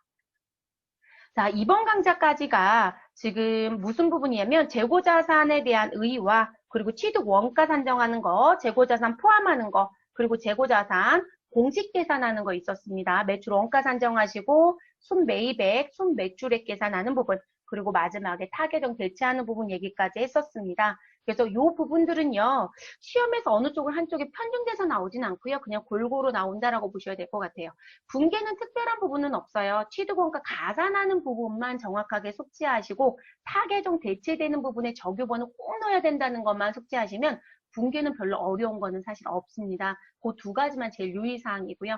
나머지는 전체 흘러가는 흐름이라든지 우리 시스템상의 구조에 대한 부분 때문에 자꾸 계산이라든지 용어 정리하는 걸 낸다라고 보시면 될 것 같습니다.